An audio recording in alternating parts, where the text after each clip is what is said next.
자, 그래서 오늘 말씀의 제목 절대 고백하실게요. 자비의 선지자 호세아. 네, 그렇습니다. 보통 호세아 하면은 뭐가 생각나세요? 아, 예. 약간 좀 당혹스럽네요. 예, 전 가정 예배 때 여기에 대한 답을 들었습니까? 못 들었습니까? 들었어요. 예, 고등학생이 나온 말이 지금 아직 안 나왔습니다. 자, 슬레이트 치고요. 자, 여러분들 호세 하면 누가 생각나십니까? 아, 예, 그냥 고멜이라 하시면 됩니다. 네.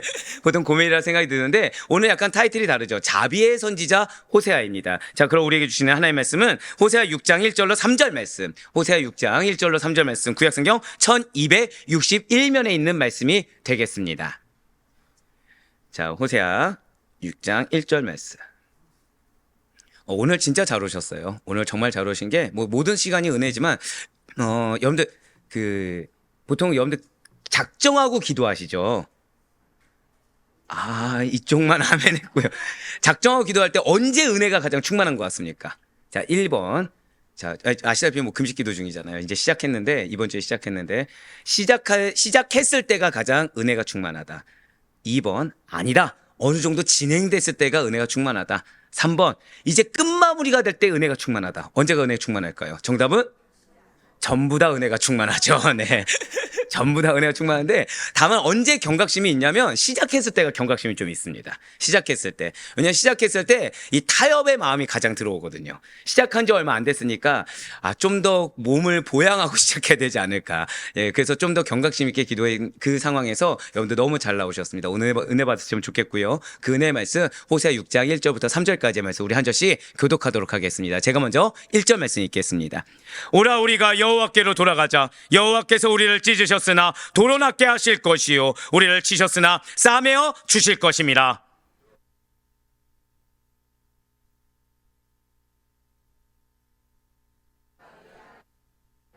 함께요.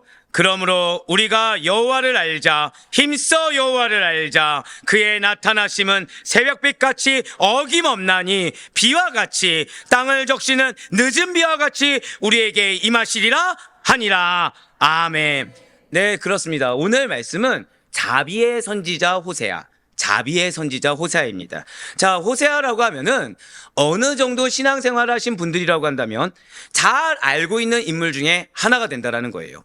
초신자분들은 잘 모를 수 있고 생소할 수 있습니다. 하지만 대다수의 성도님들이라고 한다면 호세아 하면은 그래도 고멜 또는 고멜까지 생각나지 않아도 어떤 결혼 이런 거를 생각할 정도로 호세아는 결혼과 관련되어서 떠오르는 인물 중에 하나라는 것이죠. 하지만 호세아는 사실 당대에서도요, 12소 선지자 중에 한 명 정도를 뽑힐 정도로 손에 꼽힐 만한 탁월한 선지자 중에 한 명이라는 거예요. 오늘 이 시간 이 호세아의 말씀을 통해서 새롭게 깨닫는 것뿐만 아니라 여러분과 저에게 원하시는 하나님의 뜻하심이 무엇인지 알고 은혜 받으며 한번 고백하실게요. 나에게 선한 영향력을 주셨습니다. 네, 그렇습니다. 나에게 이미 주님께서 허락하신 그 선한 영향력으로서의 충성된 일꾼으로 쓰임받으며 나아갈 수 있는 우리 모든 성도님 될 수 있기를 간절히 소망합니다. 자, 이러한 호세아는 어디 선지자냐면 북이스라엘 선지자입니다. 북이스라엘 남유다 중에서도 주전 BC 8세기의 북이스라엘 선지자로서 아까 앞서 말씀드렸듯이 12소 선지자 중에 한 사람이에요. 적어도 12년간 예언 활동을 했던 인물이고요. BC 722년 사마리아의 붕괴를 보기까지 생존했던 것으로 여겨지는 인물입니다. 자, 제가 이렇게 가정역으로 말씀드린 이유는 안타깝게도 호세아의 출생지, 호세아의 직업은 정확하게 남아있지 않아요. 하지만 이스라엘 역대 사략을 보든가 고대 근동사를 봤을 때 그리고 이스라엘 역사와 이스라엘 정서에 대한 그의 높은 식견으로 볼 때 매우 탁월한 통찰력을 지녔던 사람이구나. 자, 호세아하면 무엇을 기억하라? 절대 고백하실게요. 통찰력. 예, 그렇습니다. 우리가 오늘 새벽 기도 가운데서도 영적 안목 가운데 영적 통찰력이 주어진다고 말씀을 드렸습니다. 자, 호세아가 어떤 인물이라고요? 영적 통찰력을 지닌 인물이었다는 것이죠. 자, 이러한 호세아는 다른 것이 아니라 이스라엘의 부패했던 종교를 회복시키고자 했던 인물이에요. 진실로 호세아는 자신의 부정한 아내였던 고멜과의 그 개인적인 경험을 바탕으로 이스라엘 향한 하나님의 사라지지 않는 애정, 이스라엘 향한 하나님의 사라지지 않는 사랑을 이해했다는 거죠. 자, 저따라 고백하실게요. 나의 삶은 헛되지 않습니다. 자, 지금 제가 그런 말씀을 드렸어요. 호세아는 이스라엘 향한 하나님의 사라지지 않는 애정을 느꼈습니다. 무엇을 통해서요? 나의 삶을 통해서, 나의 경험을 통해서. 어떻게 보면 호세아는 수치일 수 있었죠. 왜죠? 뒤에 나오겠지만 당대 음녀라고 하면 사람들이 얘기할 수 있을 정도로 고멜이 떠오를 정도였습니다. 그러한 고멜을 아내로 맞이했으니 인간적으로 얼마나 수치스럽겠습니까? 하지만 호세아는 순종했다라는 거예요. 왜요? 하나님이 명령하신 데는 이유가 있기 때문이라는 거죠. 절대 한번 고백하실게요. 나의 기도 제목은 이유가 있습니다. 예, 맞아요. 나의 기도 제목은 이유가 있다는 거예요. 하나님은 우리에게 그냥 기도 제목을 허락하지 않습니다. 맞아요. 나의 기도 제목 가운데서는 내 정욕 때문에, 나의 어떤 탐심 때문에, 나의 죄악 때문에 주어진 기도 제목이 있을 수 있습니다. 또는 내가 아직 내려놓지 못한 영역으로 인해서 아직 이것을 내려놓지 못했다 보니까 이걸 나는 기도 제목으로 하나님은 이미 NO라고 응답을 해주셨는데 계속해서 간구하는 기도 제목이 있을 수도 있을 거예요. 하지만 왜 하나님은 그러면 그 기도를 계속하게 하시냐는 거예요. 이유가 있다는 거죠. 여러분들의 기도의 시간은 헛됨이 없습니다. 우리의 모든 삶은 헛됨이 없습니다. 그것이 실수이든 잘못이든 선한 것이든 긍정적인 것이든 또는 인내이든 헌신이든 헛된 것이 없다는 거예요. 여러분들의 모든 삶은 결산하는 과정 중에 있음을 믿으시길 바라요. 이 나의 모든 삶은 단 하나도 헛되지 않다는 거죠. 즉 나의 실패조차도 하나님은 결산하십니다. 나의 인내조차도 결산하십니다. 사실 여러분들 가운데 성경 말씀에 능통해서 믿음 생활하시는 분이 과연 누가 있겠습니까? 말씀이 진리입니다. 믿으십니까? 말씀이 해답입니다. 믿으십니까?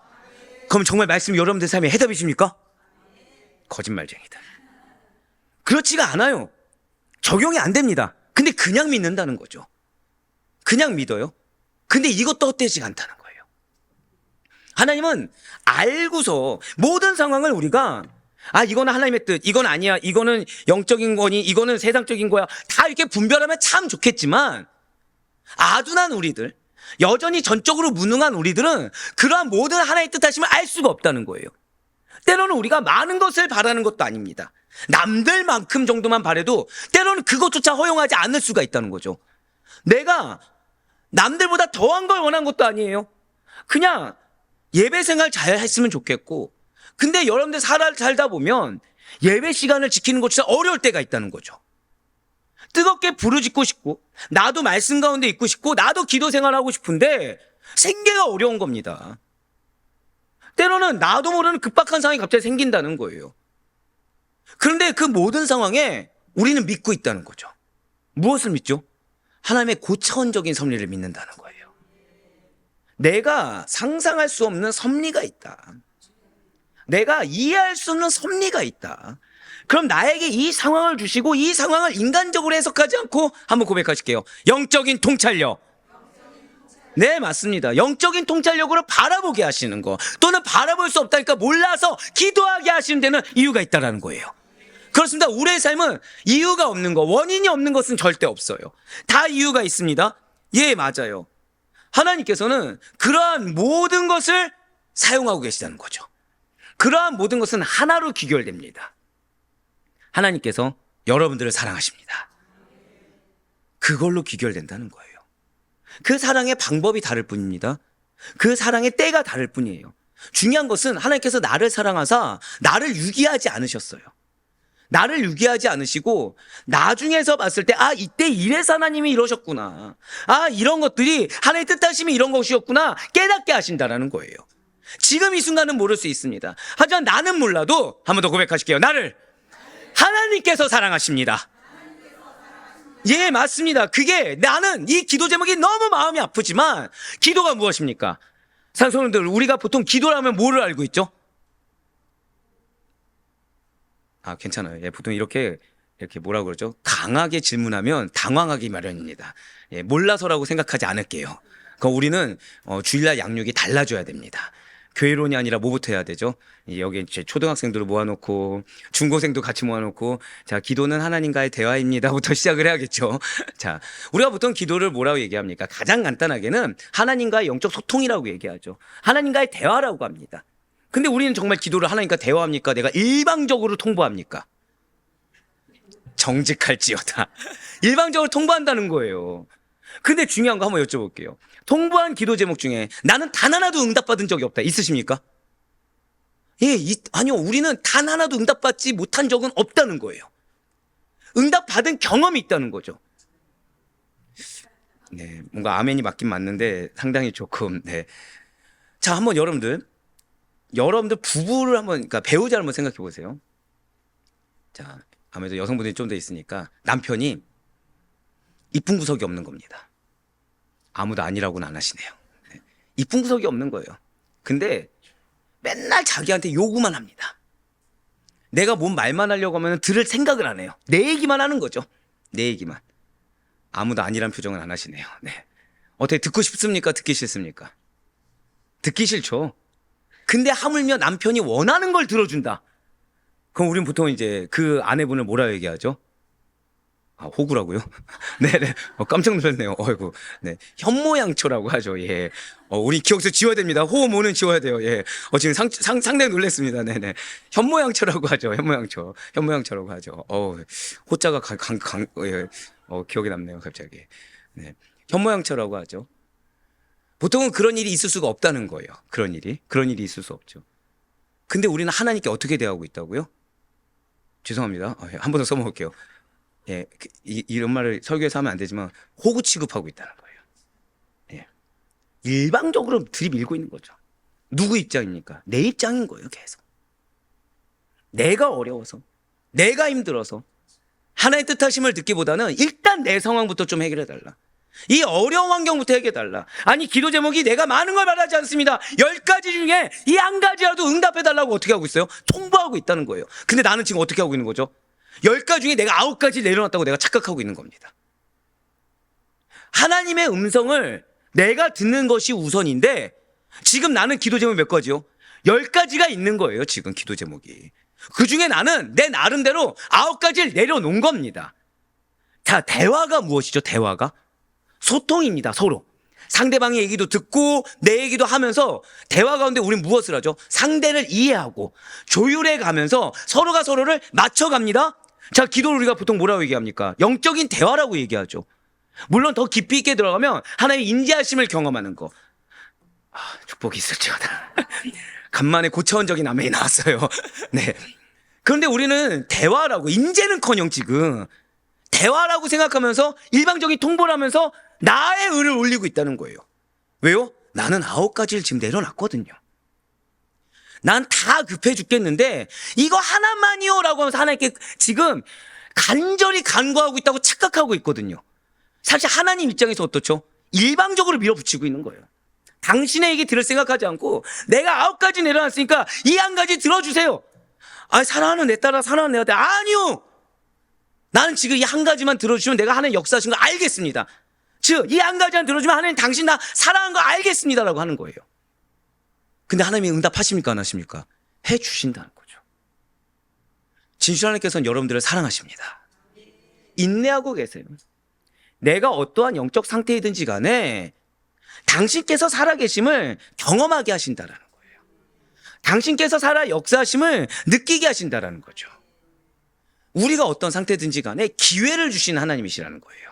한 번 더 고백하실게요. 지금 이 순간에도 기회를 주고 계십니다. 네, 그렇습니다. 지금 이 순간에도 기회를 주고 계세요. 여러분들의 삶을 통해서 하나님을 알게 하십니다.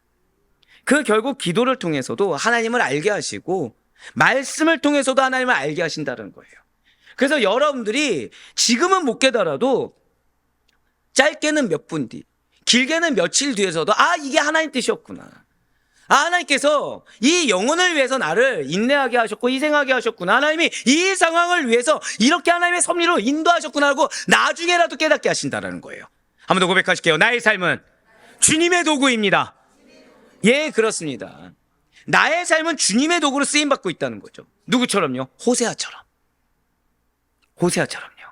맞습니다. 호세아는 개인적인 경험, 아내 고멜뿐만 아니라 자신의 삶을 따른 그 개인적인 경험을 바탕으로 다른 걸 깨달은 것이 아니에요. 나를 향한 것도 아니고 이스라엘을 향한 하나님의 사라지지 않는 그 사랑을 이해하고 깨달았습니다. 누구처럼요? 여러분들처럼 깨달았다는 거예요. 여러분들 향한 하나님의 사랑이 사라지지 않고 있다는 거죠. 여러분들 향한 하나님의 애정이 끊기지가 않고 있다는 거예요. 그 증거가 무엇이에요? 지금 여러분들이 기도하고 있다는 게 증거입니다.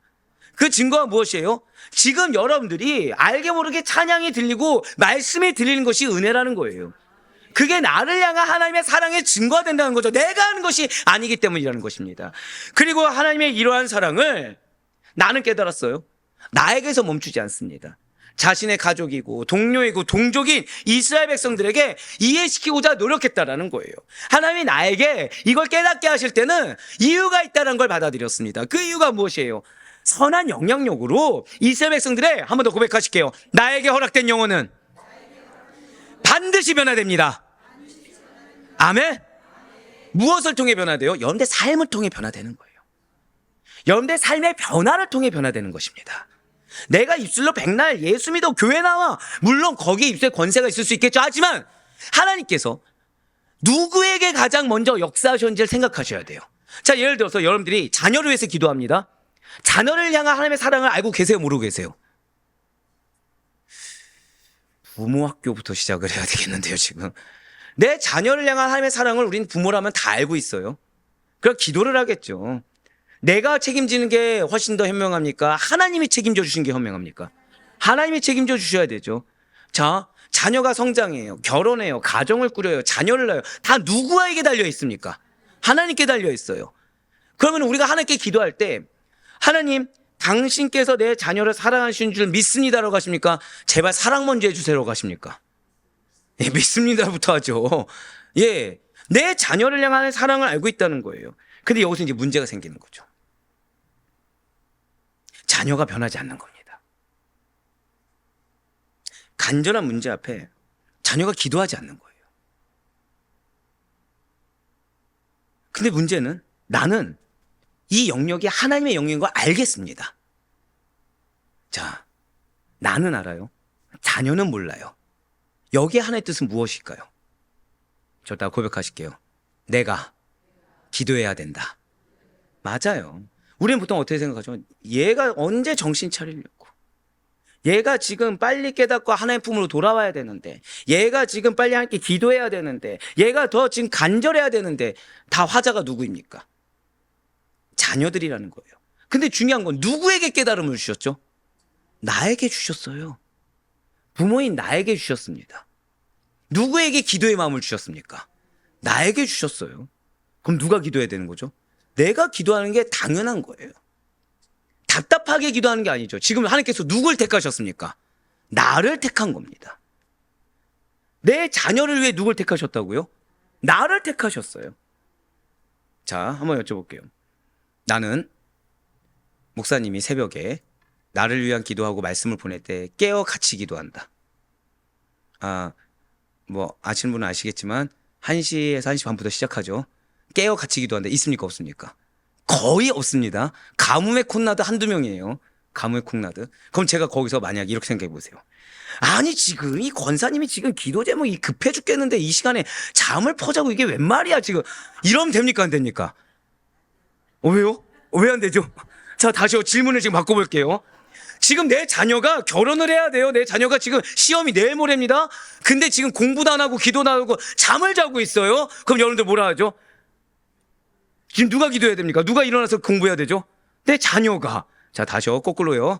자, 목사님이 새벽에 2, 3시에 일어나서, 1시에 막 일어나서 기도를 합니다. 근데 여러분들이 그 시간에 잠을 자고 있어요. 그럼 저는 거기서 이분이 지금 자기 기도 제목이 급해 죽겠는데 남한테 기도를 맡기고 잠을 자다 이게 말이 돼? 이렇게 생각하면 됩니까? 안 됩니까?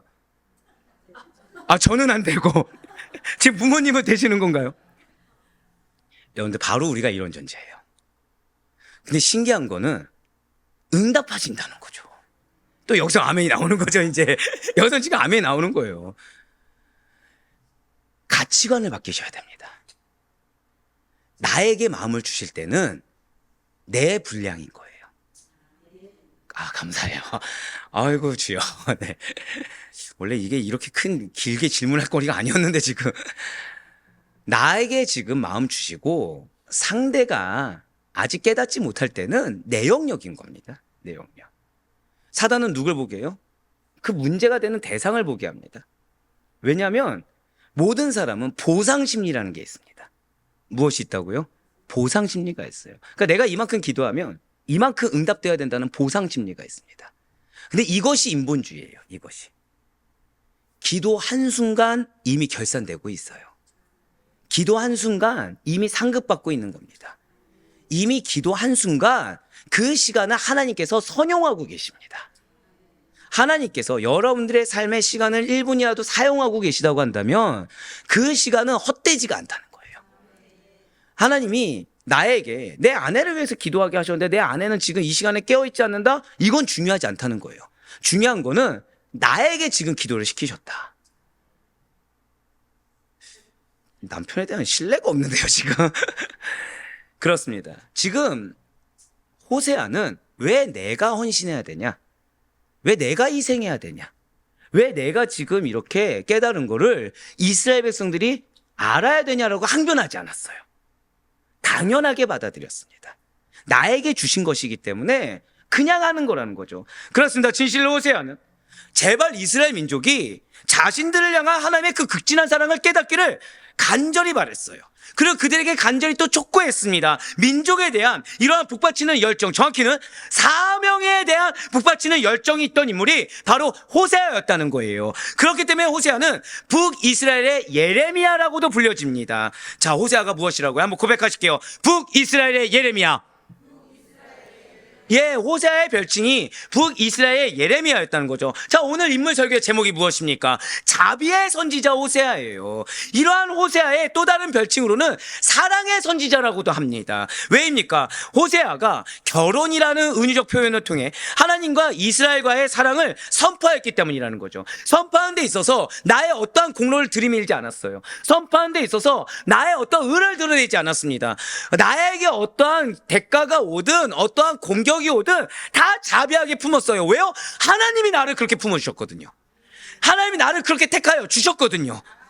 내가 고뇌를 품은 것 그 이상으로 하나님께서 헤세드가 무엇인지를 경험하게 하셨거든요. 그렇기 때문에 자신이 할 것은 받은 그대로 전하는 것 뿐입니다. 상대가 이걸 알아주냐 몰라주냐 이건 중요하지 않아요. 한번 고백하실게요. 내가 쓰임받고 있습니다. 아멘. 그게 가장 중요하다는 거예요. 내가 쓰임받고 있으면 내가 지식이 뛰어나든 지식이 부족하든 경험이 많든 적든 중요하지 않습니다. 내가 쓰임받으면 그 쓰임받고 있다고 내가 자각하든 못하든 그 시간들은 모두 다 하나님의 시간이 된다는 거예요. 하나님의 시간이 결국 무엇이죠? 상급의 시간인 것입니다. 그렇습니다. 호세아의 이름에 해당하는 히브리어는 되게 쉬워요. 그냥 호쉐아입니다. 호쉐아. 여호와께서 구원하시기를 이란 뜻을 담고 있어요. 이것은 민족의 구원을, 영혼의 구원을 바라는 호세아의 소망을 잘 보여주는 이름이라고 할 수 있을 것입니다. 여러분들 호세아라고 하면은 다른 단어보다 구원이란 단어가 떠오르시면 좋을 것 같아요. 지금 계속해서 호세아에 대한 설명에는 하나님입니다. 계속. 하나님의 영혼에 대한 사랑, 하나님의 영혼 구원에 대한 열망 등을 계속해서 느낄 수 있다는 거죠. 네, 맞습니다. 호세아는 지금 내 처지가 중요하지 않아요. 내 삶이 중요하지 않아요. 사명이 중요했습니다. 붙여주신 영혼들에 대한 사랑과 구원이 간절했던 인물입니다. 이런 호세아는 이사갈의 21대 자손이고 부엘리의 아들입니다. 그리고 아내는 그 유명한 누구죠? 고멜입니다. 호세아는 고멜과의 사이에서 세 자녀를 두었어요. 하나님께서 심으신다는 뜻의 이스라엘, 그리고 사랑을 받지 못했다는 뜻의 로르아마, 나의 택한 백성의 아내라는 뜻의 로암미가 바로 호세아의 세 자녀입니다. 자, 그런데 이 세 자녀의 이름은 굉장히 상징적인 거라는 거죠. 자, 이스라엘은 맏아들입니다. 맏아들 이스라엘은 이스라엘의 미래 회복과 그리고 예후 왕이 권력 장악을 위해서 이스라엘 골짜기에 흘린 많은 피로 인해 하나님께서 이스라엘에 내릴 심판, 한번 고백하실까요? 회복과 심판. 바로 그거예요. 맏아들 이스라엘은 회복과 심판을 상징하기 위해서 지어진 이름입니다. 둘째는 딸이에요. 딸 로루아마는 하나님께서 이스라엘에게 더 이상 사랑을 베풀지 않을 것이다. 한번 고백하실까요? 사랑이 없다. 예, 그렇습니다. 첫째는 무엇이라고요? 회복과 심판이에요. 자, 근데 둘째 때는 갑자기 내용이 심각해졌죠. 무엇이 없다고요? 사랑이 없다요. 우린 유추해 볼 수 있죠. 그럼 첫째와 둘째 사이에 이스라엘은 지금 기회를 잡았습니까? 못 잡았습니까? 못 잡았다는 얘기겠죠. 자, 셋째는 아들입니다. 로암미는 하나님과 이스라엘 사이에 한번 고백하실게요. 약속이 깨졌다. 네, 그렇습니다. 심판과 회복의 아들, 사랑이 없는 둘째 딸, 마지막 셋째 아들은 약속이 깨졌다. 바로 그 의미를 갖고 있다는 것입니다. 호세아 1장 2절과 4절, 6절과 9절의 말씀입니다. 여호와께서 처음 호세아에게 말씀하실 때 여호와께서 호세아에게 이르시되 너는 가서 음란한 여자를 맞이하여 음란한 자식들을 낳아라. 이 나라가 여호와를 떠나 크게 음란하니라 하시니. 자, 이 말씀 한번 보세요. 받아들이기 쉽습니까? 없습니까? 어렵습니까? 굉장히 어렵죠. 굉장히 어렵습니다. 처음부터 그냥 선포해 주셨어요. 너의 사명은 이 나라에 대해서 하나님의 예언을, 하나님의 사랑을 증거해야 되는데, 그러기 위해서 한마디로 얘기할까요? 너 희생해야 돼.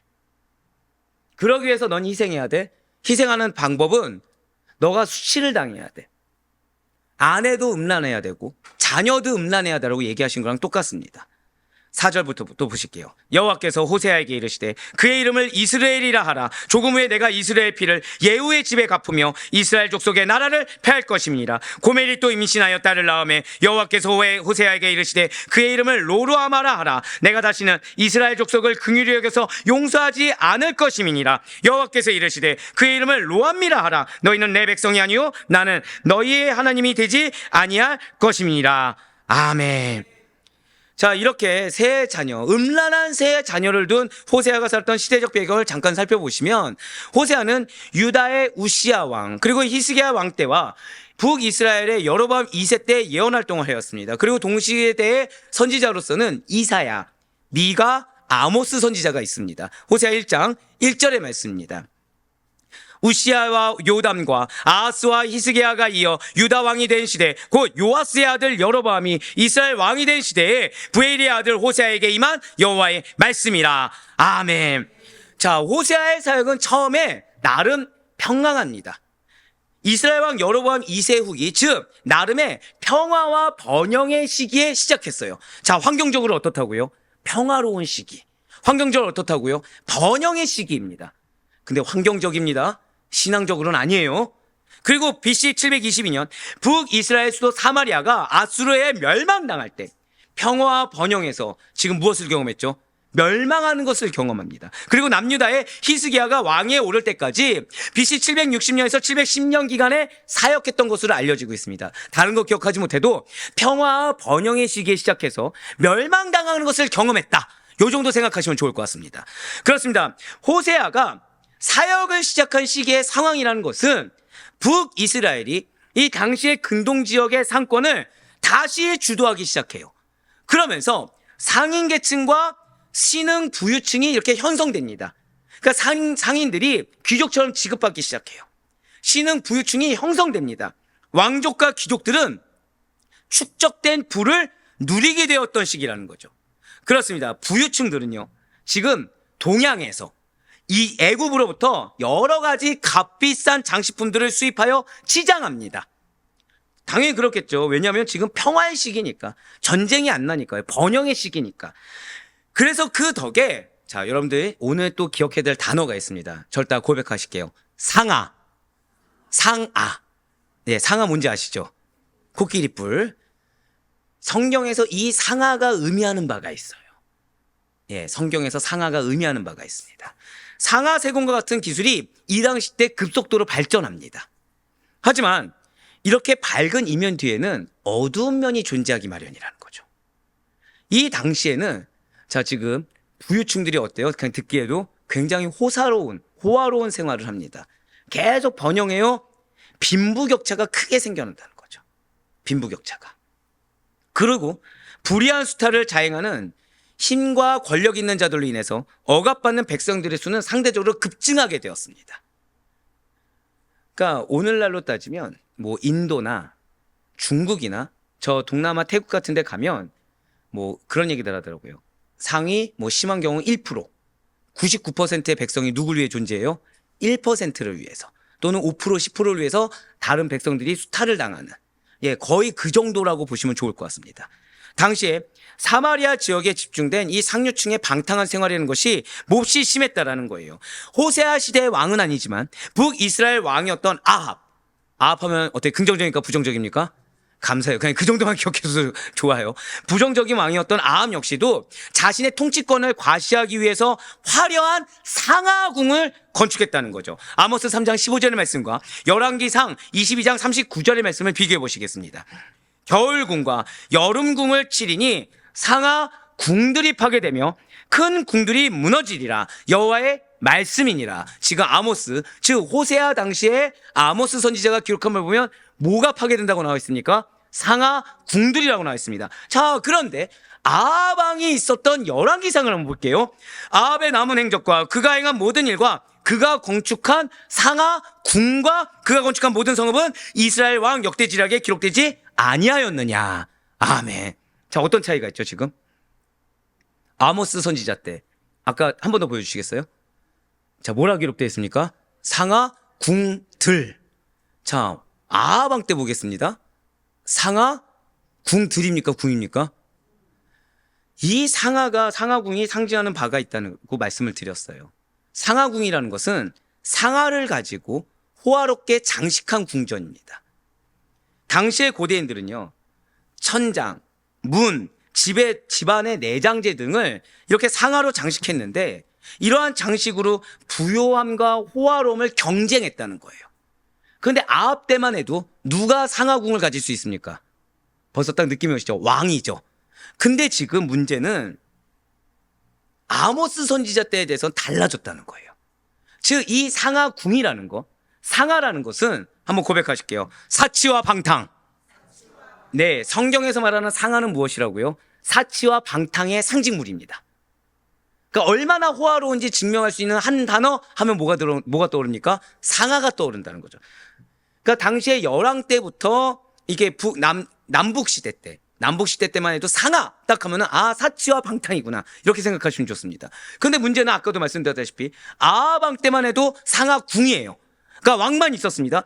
그런데 호세아가 활동하던 시기에 상류층의 방탕이 너무 극심하게 이루어졌다는 거죠. 비단 왕만 상하궁을 가진 것이 아니었다는 것입니다. 상류층에서 이렇게 왕과 같이 이러한 상하궁을 통해서 자신의 위세를 과시하기를 원했다는 거예요. 그러다 보니까 누구를 수탈합니까? 백성들을 수탈하고 백성들을 억압합니다. 백성들의 물질을 뺏어요. 그러면서 자신의 쾌락과 방탕을 즐겼습니다. 이뿐만이 아니에요.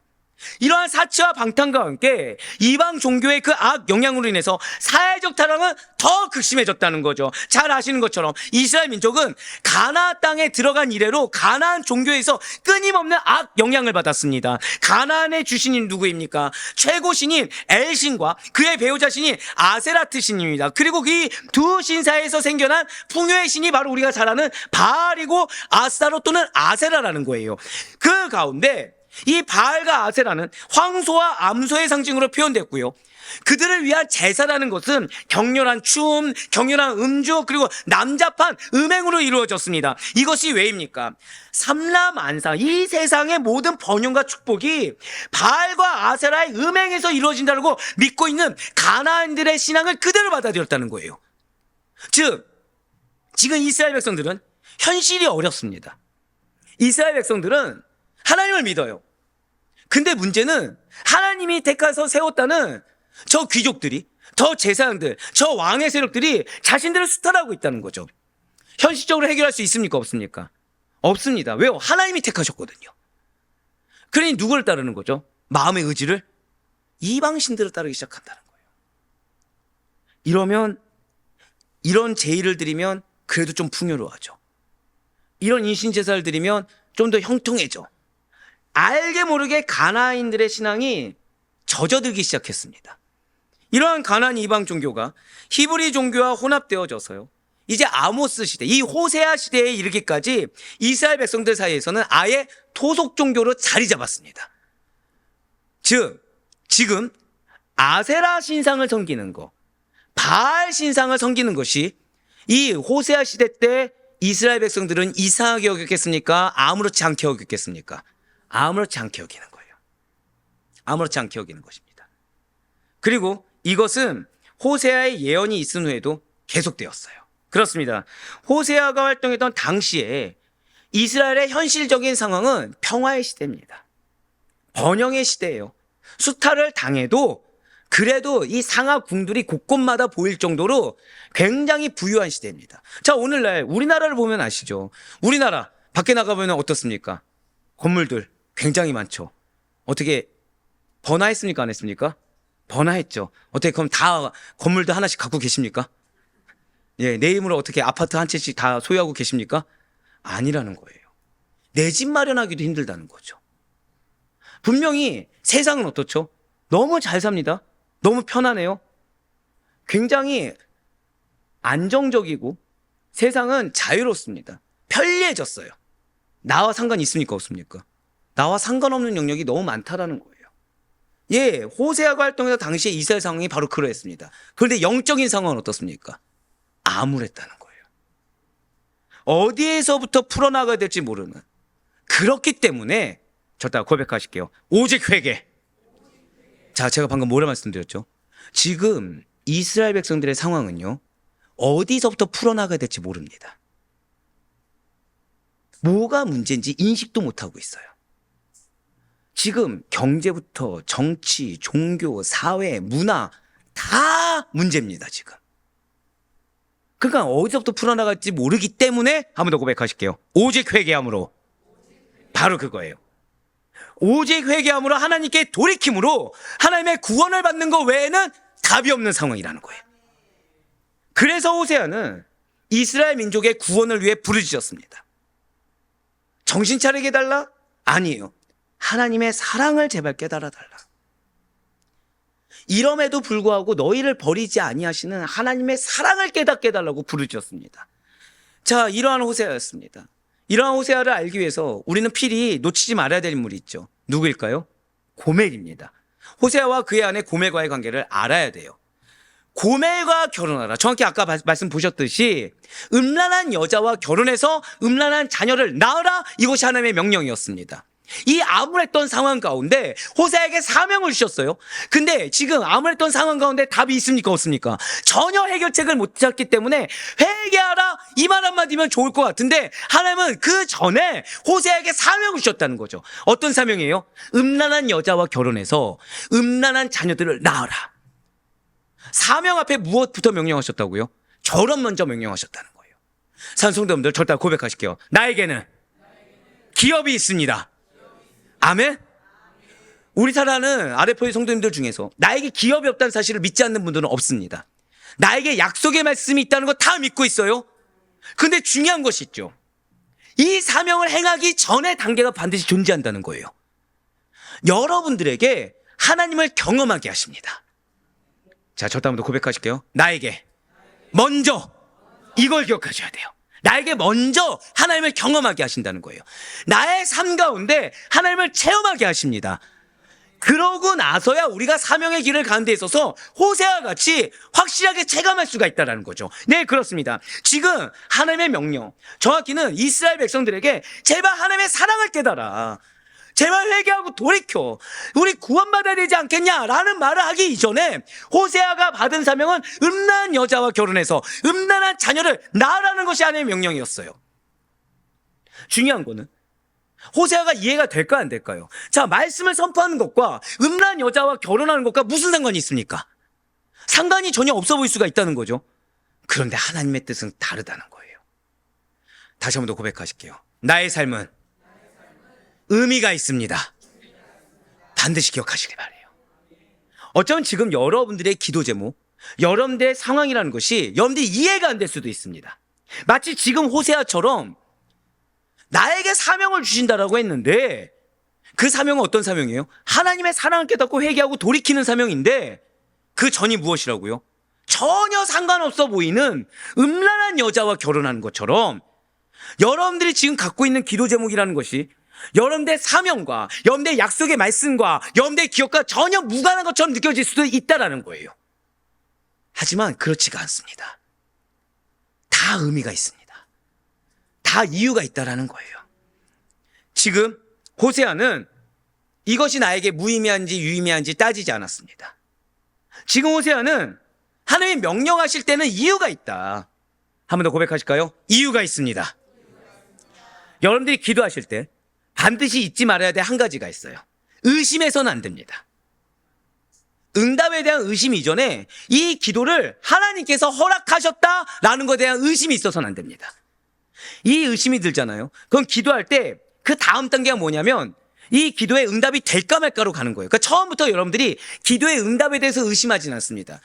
그런데 이것이 이 기도 제목이 하나님이 원하시는 기도 제목인지, 정말 하나님께서 이 기도를 바라시는지에 대한 의구심에서는 반드시 필연적으로 응답에 대한 의심이 싹트기 시작한다는 거예요. 하지만 기억하세요. 기도를 시키시는 이는 하나님이십니다. 그 기도에 대해서는 내가 받아들일 수 있냐 없냐 문제가 아니죠. 지금 누가 주셨습니까? 하나님께서 주권적으로 주셨다는 거예요. 그런데 그 기도 제목은 내가 알 수 없는 다른 연계점을 갖고 있는 것입니다. 즉, 이 기도 제목이 내가 지금 하는 그 순간부터 이미 하나님의 고차원적인 섭리이 시작됐다는 거예요. 나를 향한 하나님의 놀라운 비전을 시작했다는 거죠. 예, 그렇습니다. 호세아는 그래서 하나님의 명령에 의심치 않고 순종했어요. 그래서 음녀 고멜과 결혼해서요, 음란한 세 자녀를 낳았습니다. 사실 호세아로 하여금 고멜과 결혼하러 가셨을 때 이 고멜이라는 존재는 이 이스라엘 전역에서 이미 공인된 창기였어요. 그러니까 누구나 다 아는 겁니다. 안타깝게도 고멜은요, 그러한 자신과 결혼한 호세아에 대한 감사함이 없이 호세아에게 새 자녀를 낳아주고는 다시 과거의 음탕한 생활로 돌아갔습니다. 자신이, 정확히 말씀드릴게요, 가장 편했던 삶, 가장 익숙했던 삶으로 돌아갔다는 거예요. 그러니까 우리가 생각했을 때는 일반적인 삶을 오히려 더 축복되지 않을까?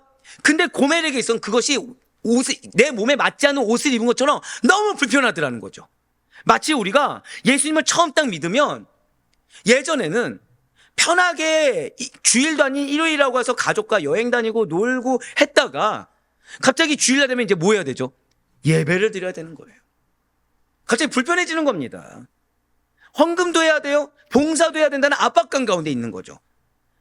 이전에는 어떻게 했습니까? 이전에는 가족과의 시간도 보내고 나의 시간도 보냈어요. 편안했습니다. 좋았어요. 근데 예수님을 만나면 은혜가 충만하다고 하는데 나는 지금 은혜는커녕 뭐만 느낍니까? 속박감만 느끼고 답답함만 느끼고 오히려 괴롭기만 하다는 거예요. 느끼는 은혜보다 오히려 내가 리스크를 감수하는 것이 더 큰 것처럼 느껴지게 된다는 거죠. 누구처럼요? 죄송합니다. 고멜처럼. 맞습니다. 고멜은 지금 감사하지 않아요. 불편할 따름입니다.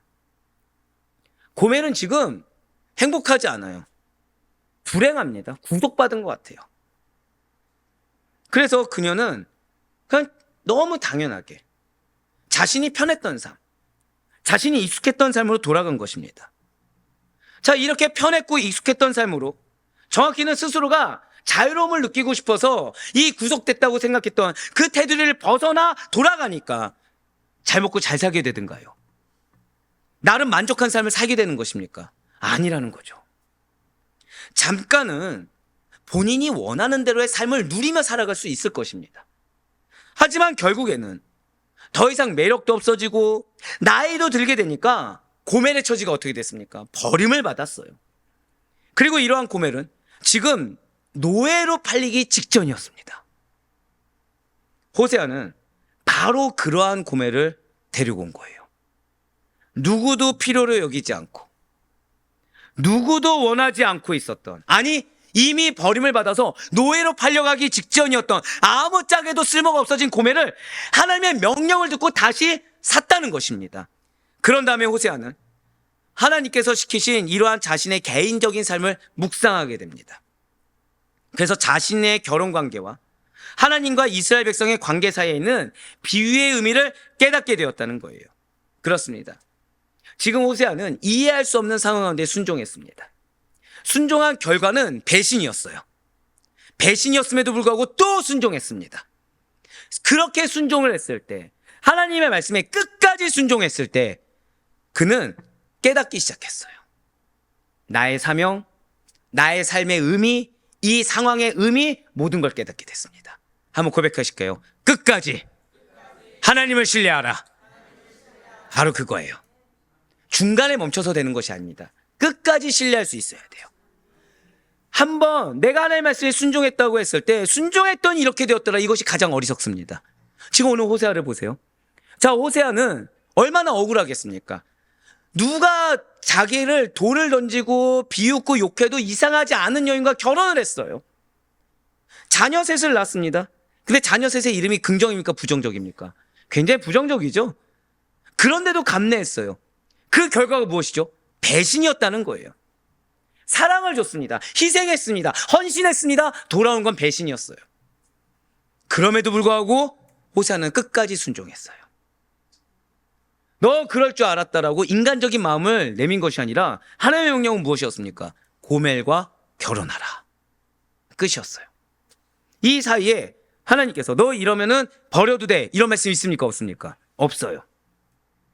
처음부터 사명부터 너는 음란한 여인과 결혼하고 음란한 자녀를 낳을 것이라 이게 다였습니다.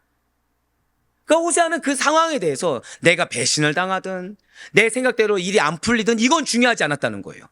중요한 거는 하나님께서 명하신, 한번 저 따라 고백하실게요. 나의 위치를 지켜야 합니다. 바로 그거예요. 앞서 말씀드렸듯이 하나님이 여러분들에게 기도를 시켰다고 한다면 그냥 그 기도의 자리를 지키면 되는 겁니다. 내가 기도하는 대상자가 내 마음에 이 고멜처럼 배신하는 행위를 하냐 안 하냐 이건 중요하지 않아요. 내 지금 사랑의 대상자가 정신 못 차리고 지금 공부를 해야 될 때, 집중해야 될 때, 엄마한테는 아빠한테는 기도를 시켜놓고 자신은 허랑방탕하게 논다? 이건 중요하지 않다라는 거예요.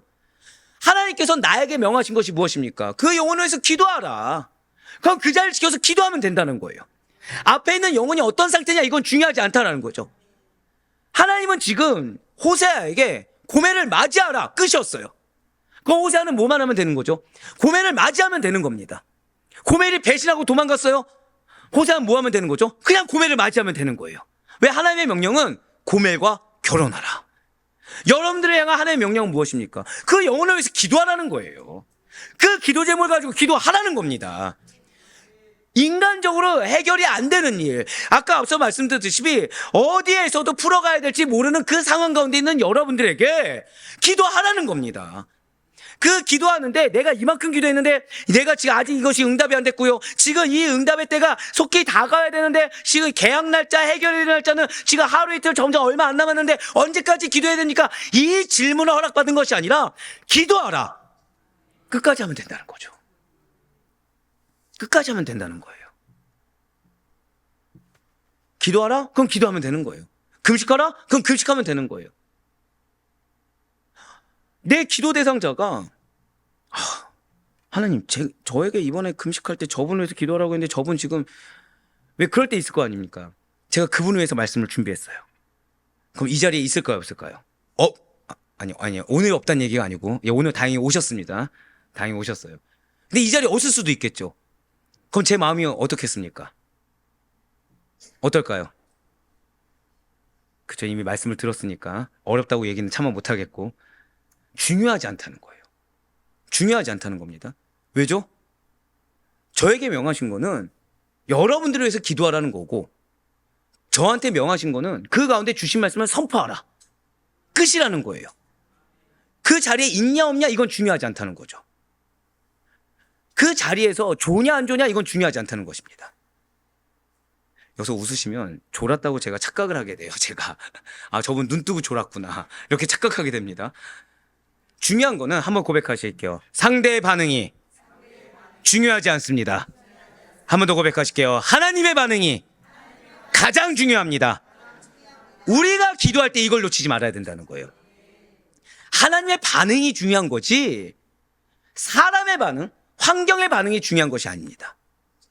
하나님의 반응이 나한테 어떻게든 그 반응을 보여주신 것이 중요한 것이지. 그러니까 제가 말씀드렸잖아요. 자, 제 설교 깁니까 짧습니까? 아직까지 멀었습니다. 짧다고 얘기 나오는 그 순간까지. 자, 깁니다. 지루할 수 있어요. 힘들 수 있어요. 아니라고 믿고 싶지만. 자, 중요한 거는 이 가운데 여러분들이 한 단어라도 들리고 여러분들이 한 문장이라도 들리면 그것이 하나님의 반응이 된다는 거예요. 우리 그걸 뭐라 얘기하죠? 성령님께서 반응하시는 것입니다.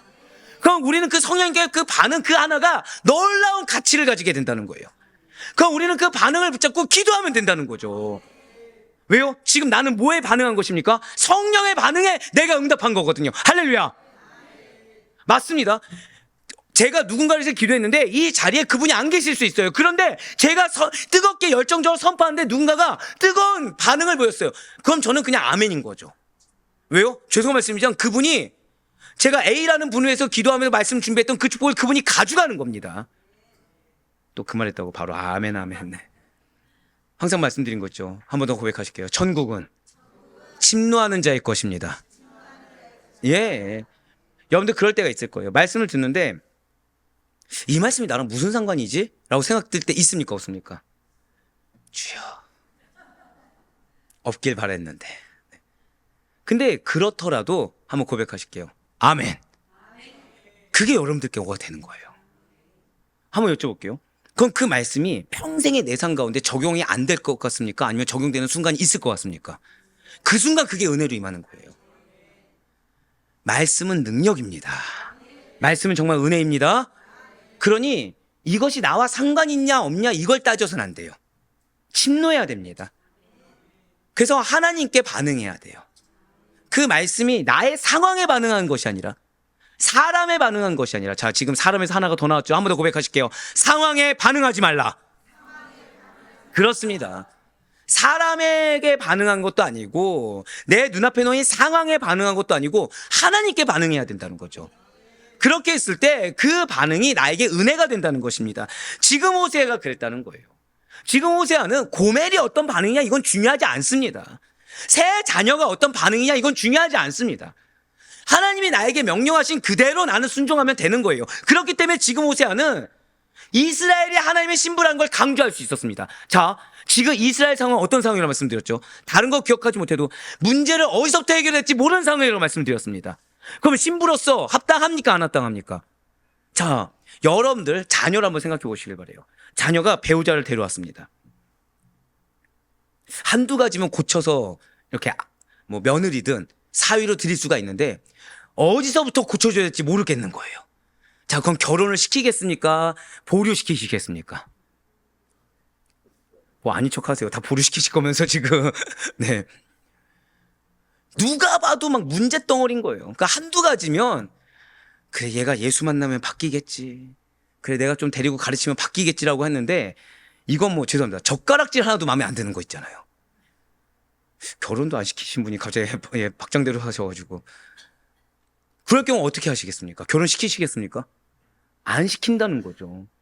지금 이스라엘이 그런 상황 아닙니까? 하나님의 신부라고 하기에는 걸맞는 구석이 없다는 거예요. 그런데 지금 호세아는 고멜이 어떤 상황이 나에게 중요하지 않은 것처럼 지금 이스라엘이 어떤 상황인 것이 중요한 것이 아니라 한번 고백하시겠습니다. 이스라엘의 정체성.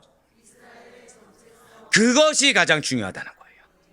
사랑하는 성도 여러분들, 여러분들에게 있어서 어쩌면 여러분들의 삶과 환경이 어디서부터 이 얽힌 실타래를 풀어가야 될지 모를 수도 있습니다. 지금 문제거리가 너무 많다 보니까 이 문제를 어디서부터 해결될지 모를 수가 있다는 거예요. 그럴 때 그냥 막연하게 회개부터 하라고 그랬지 이것이 아니라 그럴 때 제일 중요한 것은 한번 고백하시겠습니다. 기도하는 나의 정체성. 이게 가장 중요하다는 거예요. 기도하는 나의 정체성이 가장 중요한 것입니다. 내가 사람으로서 나라는 이름을 가진 자로서 그냥 무작정 하나님께 통보하는 자세로 있을 것이냐 아니면 하나님의 백성으로서 믿는 자로서 하나님의 자녀로서 그 정체성을 가지고 하나님께 기도하는 그 순간의 의미를 부여할 것이냐 여기에 차이가 있다는 거예요. 여러분들의 기도 그리스도인으로서 드리면 반드시 응답받습니다. 그 정체성이 가장 중요하다는 거죠. 예, 맞습니다. 이스라엘은 하나님의 신부로서 걸맞지 않습니다. 고멜 호세아 아내로서 걸맞지 않습니다. 하지만 중요하지 않아요. 하나님께서 명령하셨으면 그 명령하신 그 말씀이 가장 큰 의미이고 중요한 것입니다. 그래서 호세아는 지금 이스라엘을 하나님의 신부라고 강조할 수가 있었어요. 호세아 2장 7절과 16절 19절의 말씀입니다. 그가 그 사랑하는 자를 따라갈지라도 미치지 못하며 그들을 찾을지라도 만나지 못할 것이라. 그제야 그가 이르기를 내가 본 남편에게로 돌아가리니 그때 내 형편이 지금보다 나았음이라 하니라. 여호와께서 이르시되 그날에 내가 나를 내 남편이라 일컫고 다시는 내 바알이라 일컫지 아니하리라. 내가 내게 장가들어 영원히 살되 공의와 정의와 은총과 긍휼력임으로 내게 장가들며. 아멘. 분명 이스라엘 정체성은 무엇입니까? 시내산에서 하나님과 언약을 맺음으로 말미암아 하나님의 백성이 되었어요. 그러니까 이스라엘 정체성은 이스라엘 신앙이 좋든 안 좋든, 이스라엘이 하나님에 대해서 많이 알든 모르고 있든, 여러분들이 하나님에 대해서 많이 알든 모르고 있든, 신앙생활을 오래 했든 짧게 했든 우리의 정체성은 무엇입니까? 저따 고백하실게요. 나는 하나님의 백성입니다. 이건 우리의 정체성이라는 거예요. 내가 아냐 모르냐 이건 중요하지 않습니다. 하나님께서 택하셨어요. 하나님께서 약속하여 주셨습니다. 이스라엘 역시 마찬가지라는 거죠. 그러한 언약 관계에 있는 이스라엘과 하나님과의 연합의 본질을, 제사를 얼마나 드렸느냐, 얼마나 많은 물질을 드렸느냐, 얼마나 많은 봉사를 했느냐, 얼마나 많은 지식을 갖고 있냐, 여기에 둔 것이 아니라 호세아는 결혼의 비유로 보여주고자 했다는 거죠. 자, 연합의 본질을 무엇으로 보여주길 원했다고요? 한번 고백하실게요. 결혼의 본질. 그렇습니다. 이 관계의 본질은 한 단어를 기억하시면 돼요. 한번 고백하실까요? 헤세드. 오늘 이걸 기억하셔야 됩니다. 헤세드가 무엇입니까? 또다시 그쵸, 이제 팝송이 흘러나오죠. 뭔가 알 것 같은데 익숙한 단어인데 정확히 모를 때 네. 헤세드는 남녀의 애정관계에 있어서 반드시 있어야 될 것이 무엇이라 생각하십니까? 결혼하신 지 얼마 되셨죠? 30년 된 부부에 비해서 남녀 간의 애정관계에 있어서 반드시 있어야 될 것이 사랑이라고 나오는, 이상하게 여기지 않으시네요. 자, 네? 신뢰. 감사해요. 이제 설계에 좀 도움이 됐습니다. 네. 사랑이면 참 좋아요. 진짜 사랑이면 좋은데, 보통 여러분들 그런 얘기 하시죠. 결혼 생활 10년, 20년 지나면 사랑으로 결혼 생활 하십니까? 뭘로 결혼 생활 하십니까? 형제? 잠깐만, 이거. 잘 다른 분 입에서 나왔으면은 제가 그럴 수 있다 생각했는데, 사랑이라 고백하신 입에서 지금 형제가 나왔습니다, 지금. 저 지금 방금 전까지, 이 얘기 듣기 전까지, 자, 우리 본받읍시다 이러려고 했거든요. 자, 우리 이 부부를 본받읍시다. 끝까지 사랑을 지킬 수 있으려고 했는데, 형제 사랑이었군요. 자, 상호 간에 충성과 헌신이죠. 상호 간에. 나의 충성의 대상은 누구죠? 내 배우자 외에는 없는 거예요. 내가 헌신해야 될 대상 누구죠? 내 배우자 외에는 없는 것입니다. 괜찮아요. 여기다 아무도 아멘이라고 안 할 거라고 써놨어요, 제가. 네. 헤세드는 다른 것이 아니죠. 상호 간에 대한 충성과 헌신을 나타내는 말이 헤세드입니다. 한번 고백하실까요? 충성과 헌신. 사실 이 충성과 헌신의 근간에 뭐가 있는 거죠? 바로 우리 권사님 말씀하셨던 사랑이 있는 겁니다. 형제가 아니고요. 네, 사랑이 있는 거죠. 사랑하기 때문에 충성할 수 있는 겁니다. 사랑하기 때문에 헌신할 수 있는 거예요. 헤세드는 바로 그것입니다. 지금 하나님께서는 호세아를 통해서 결혼의 비유를 보여주고자 한 것이 무엇이라고요? 바로 충성과 헌신이라는 거예요. 지금 호세아 시대에 이스라엘 백성들의 문제는 다른 데 있는 것이 아닙니다. 오늘날 여러분들이 중요하고 우리의 사명이 중요한 데는 다른 데 있는 것이 아니에요. 지금 호세아 시대에 이스라엘 백성들의 문제는 하나님께서는 이 헤세드에 충실하셨어요. 즉 하나님께서는 이스라엘 백성들에게 항상 헌신해 주셨습니다. 그 사랑을 제거하지 않으셨어요. 충성되다고 얘기할 정도로 제거하지 않으셨습니다. 그런데 정작 당사자인 이스라엘 편에서는 그렇지 못했다라는 거예요. 하나님께서는 주셨는데 이스라엘 백성들은 주지 못했다는 거죠. 오늘날 여러분들이 중요한 이유는 하나님께서는 여러분들을 사랑하십니다. 그렇기 때문에 우리는 한 번 더 고백하실게요. 선한 본. 맞아요. 그거에 반응하는 자의 선한 본이 되어야 된다는 거죠. 그런데 이 충성과 헌신이라는 것이 우리의 어떠한 노력, 물질 이런 것들이 필요한 것이 아니라는 거예요. 자, 우리가 배우자를 사랑합니다.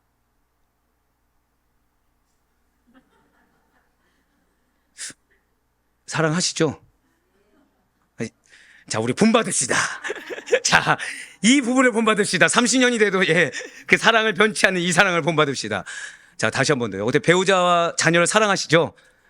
그쵸. 이 믿음이 없어서 이제 뒤에 자녀를 붙였어요. 자녀를 붙였어요.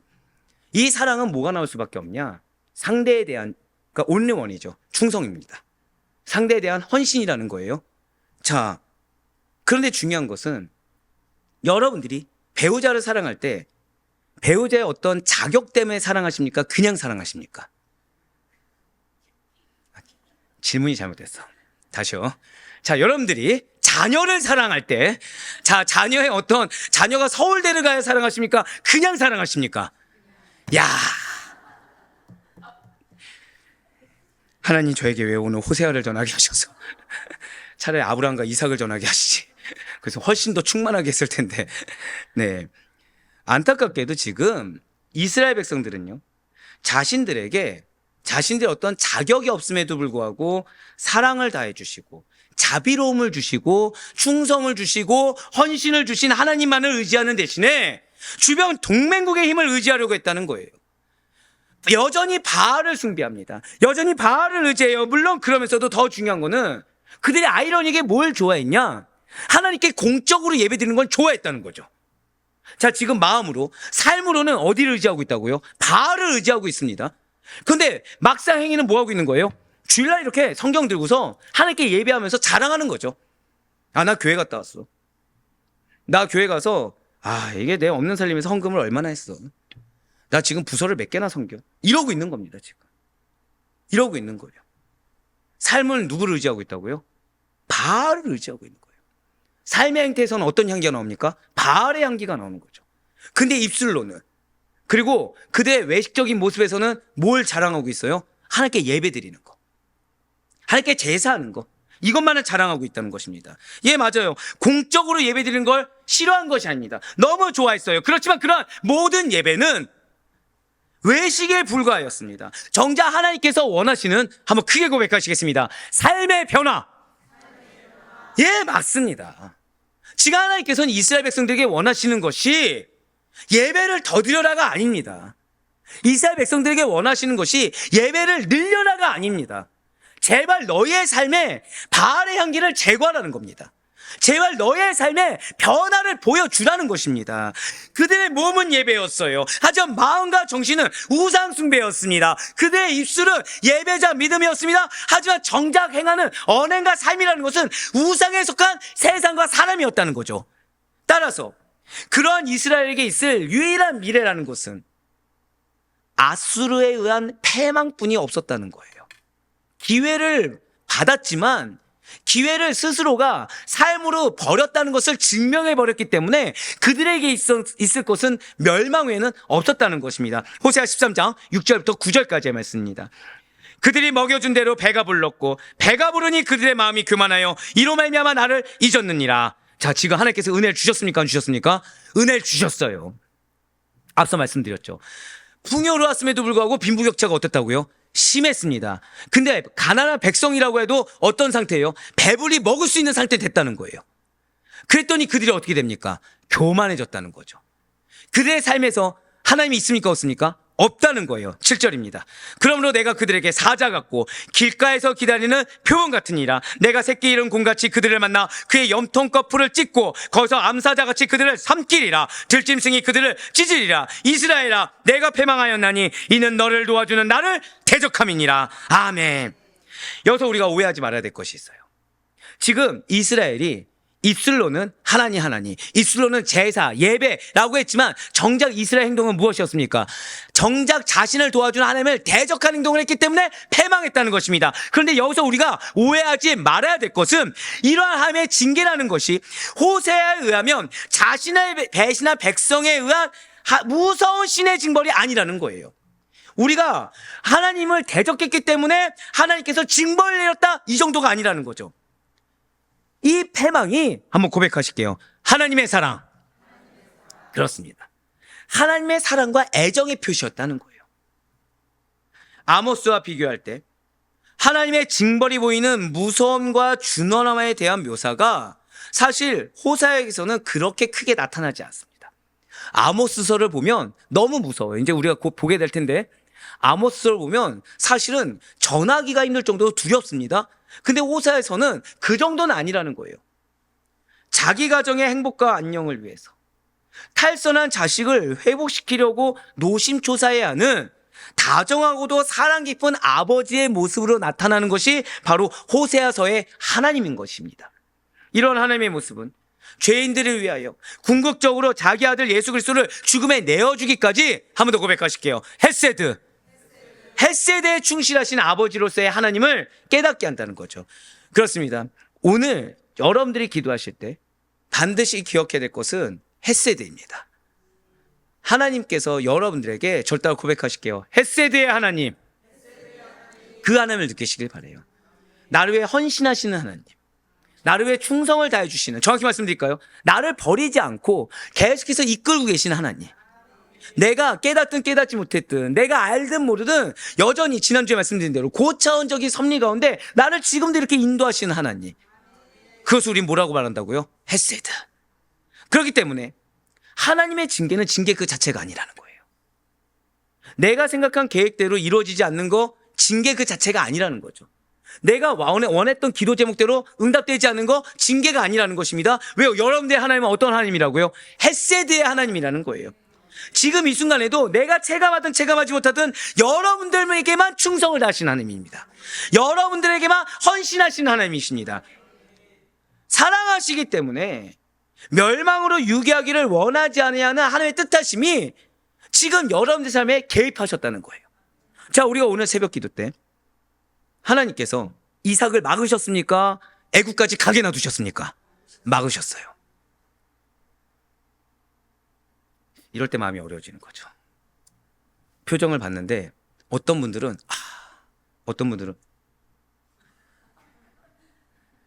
저희 믿음이 너무 컸나 봅니다. 다 새벽 기도를 영상으로도 보신 줄 알았는데, 자, 짧게 요약해서 말씀드리면 이삭이 가나안 땅에 있었습니다. 부엘라 헤로이라는 가나안 땅에 있었어요. 현실적인 어려움이 닥칩니다. 흉년이 닥쳤어요. 이삭이 기도했을까요? 아니면은 잠깐 피신하고자 했을까요? 그렇죠. 이런 질문 드리면 잠깐 피신한 거겠죠. 그래서 그랄 땅이란 곳에 갑니다. 블레셋 땅이죠. 근데 하나님 거기서 막으신 거예요. 왜죠? 이삭은 원래 어딜 가려고 했다고요? 애굽으로 가려고 했던 겁니다. 근데 놀랍게도 그랄 땅은 어디에 소속된 땅입니까? 가나안 땅에 소속된 땅인 거예요. 즉 하나님이 여러분들의 지금 기도 제목에 막으시는 것처럼 느껴질 수 있어요. 그럼에도 불구하고 내가 인간적인 방법에 좀 노력을 한 것처럼 무언가 간 것처럼 느껴질 수가 있습니다. 근데 하나님은 다 고백하실게요. 여전히 약속 가운데 거하고 계십니다. 바로 그거예요. 내 기도에 지금 응답되지 않는 것처럼 느껴져도 내가 지금 그래서 세상적으로 무언가 찔릴 정도로 세상적으로 무언가 간 것처럼 느껴져도 여전히 하나님께서 뭐라 인정해 주신 것입니까? 그랄 땅으로 인정해 주고 계시다는 거예요. 그래서 당신의 약속을 제거하지 않으셨다는 거죠. 여전히 유기하지 않으시고 여러분들은 마치 부엘라 헤로에 있는 것처럼 가나안에 여전히 충성되어 있는 것처럼 여겨주고서 이끌고 계시다는 거예요. 자칫 잘못하면 나는 어디로 갈 뻔했습니까? 애굽으로 갈 뻔했다는 거죠. 근데 하나님 막아주신 거예요.